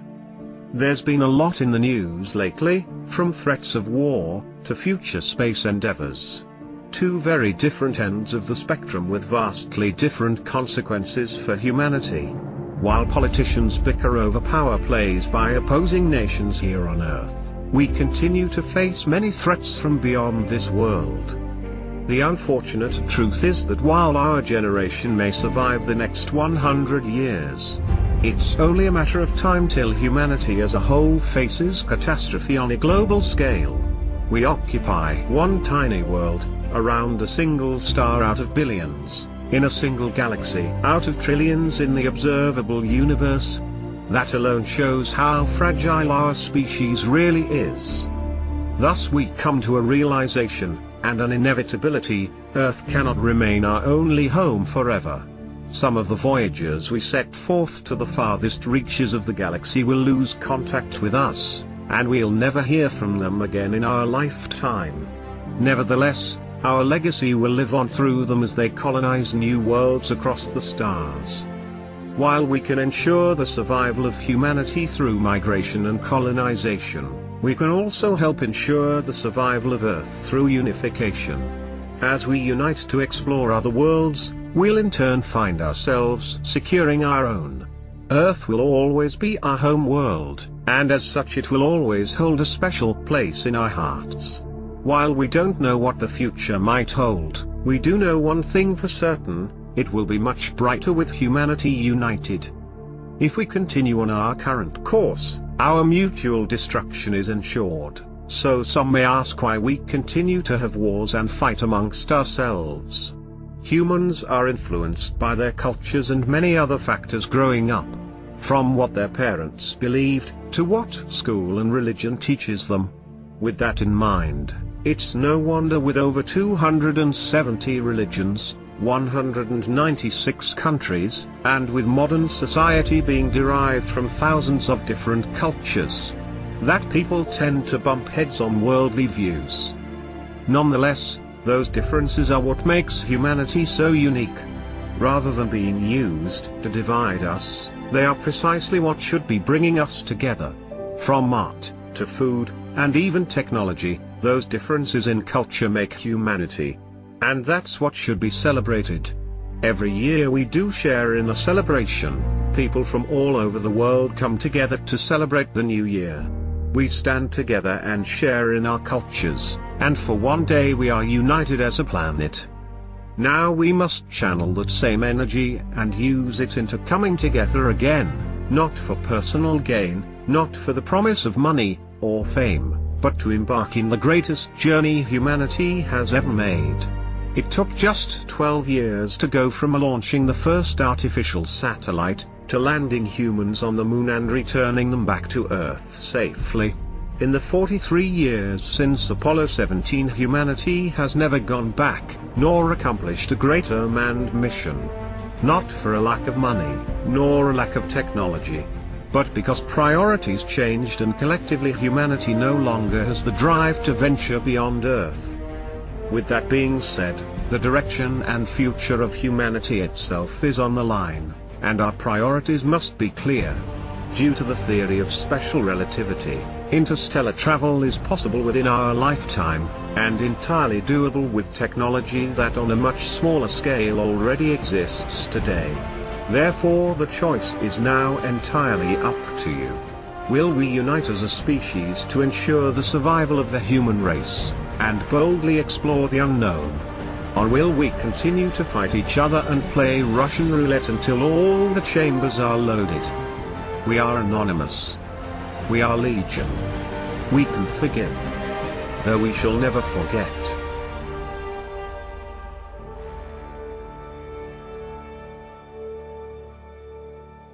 Expect us. Said, man, it's all about life.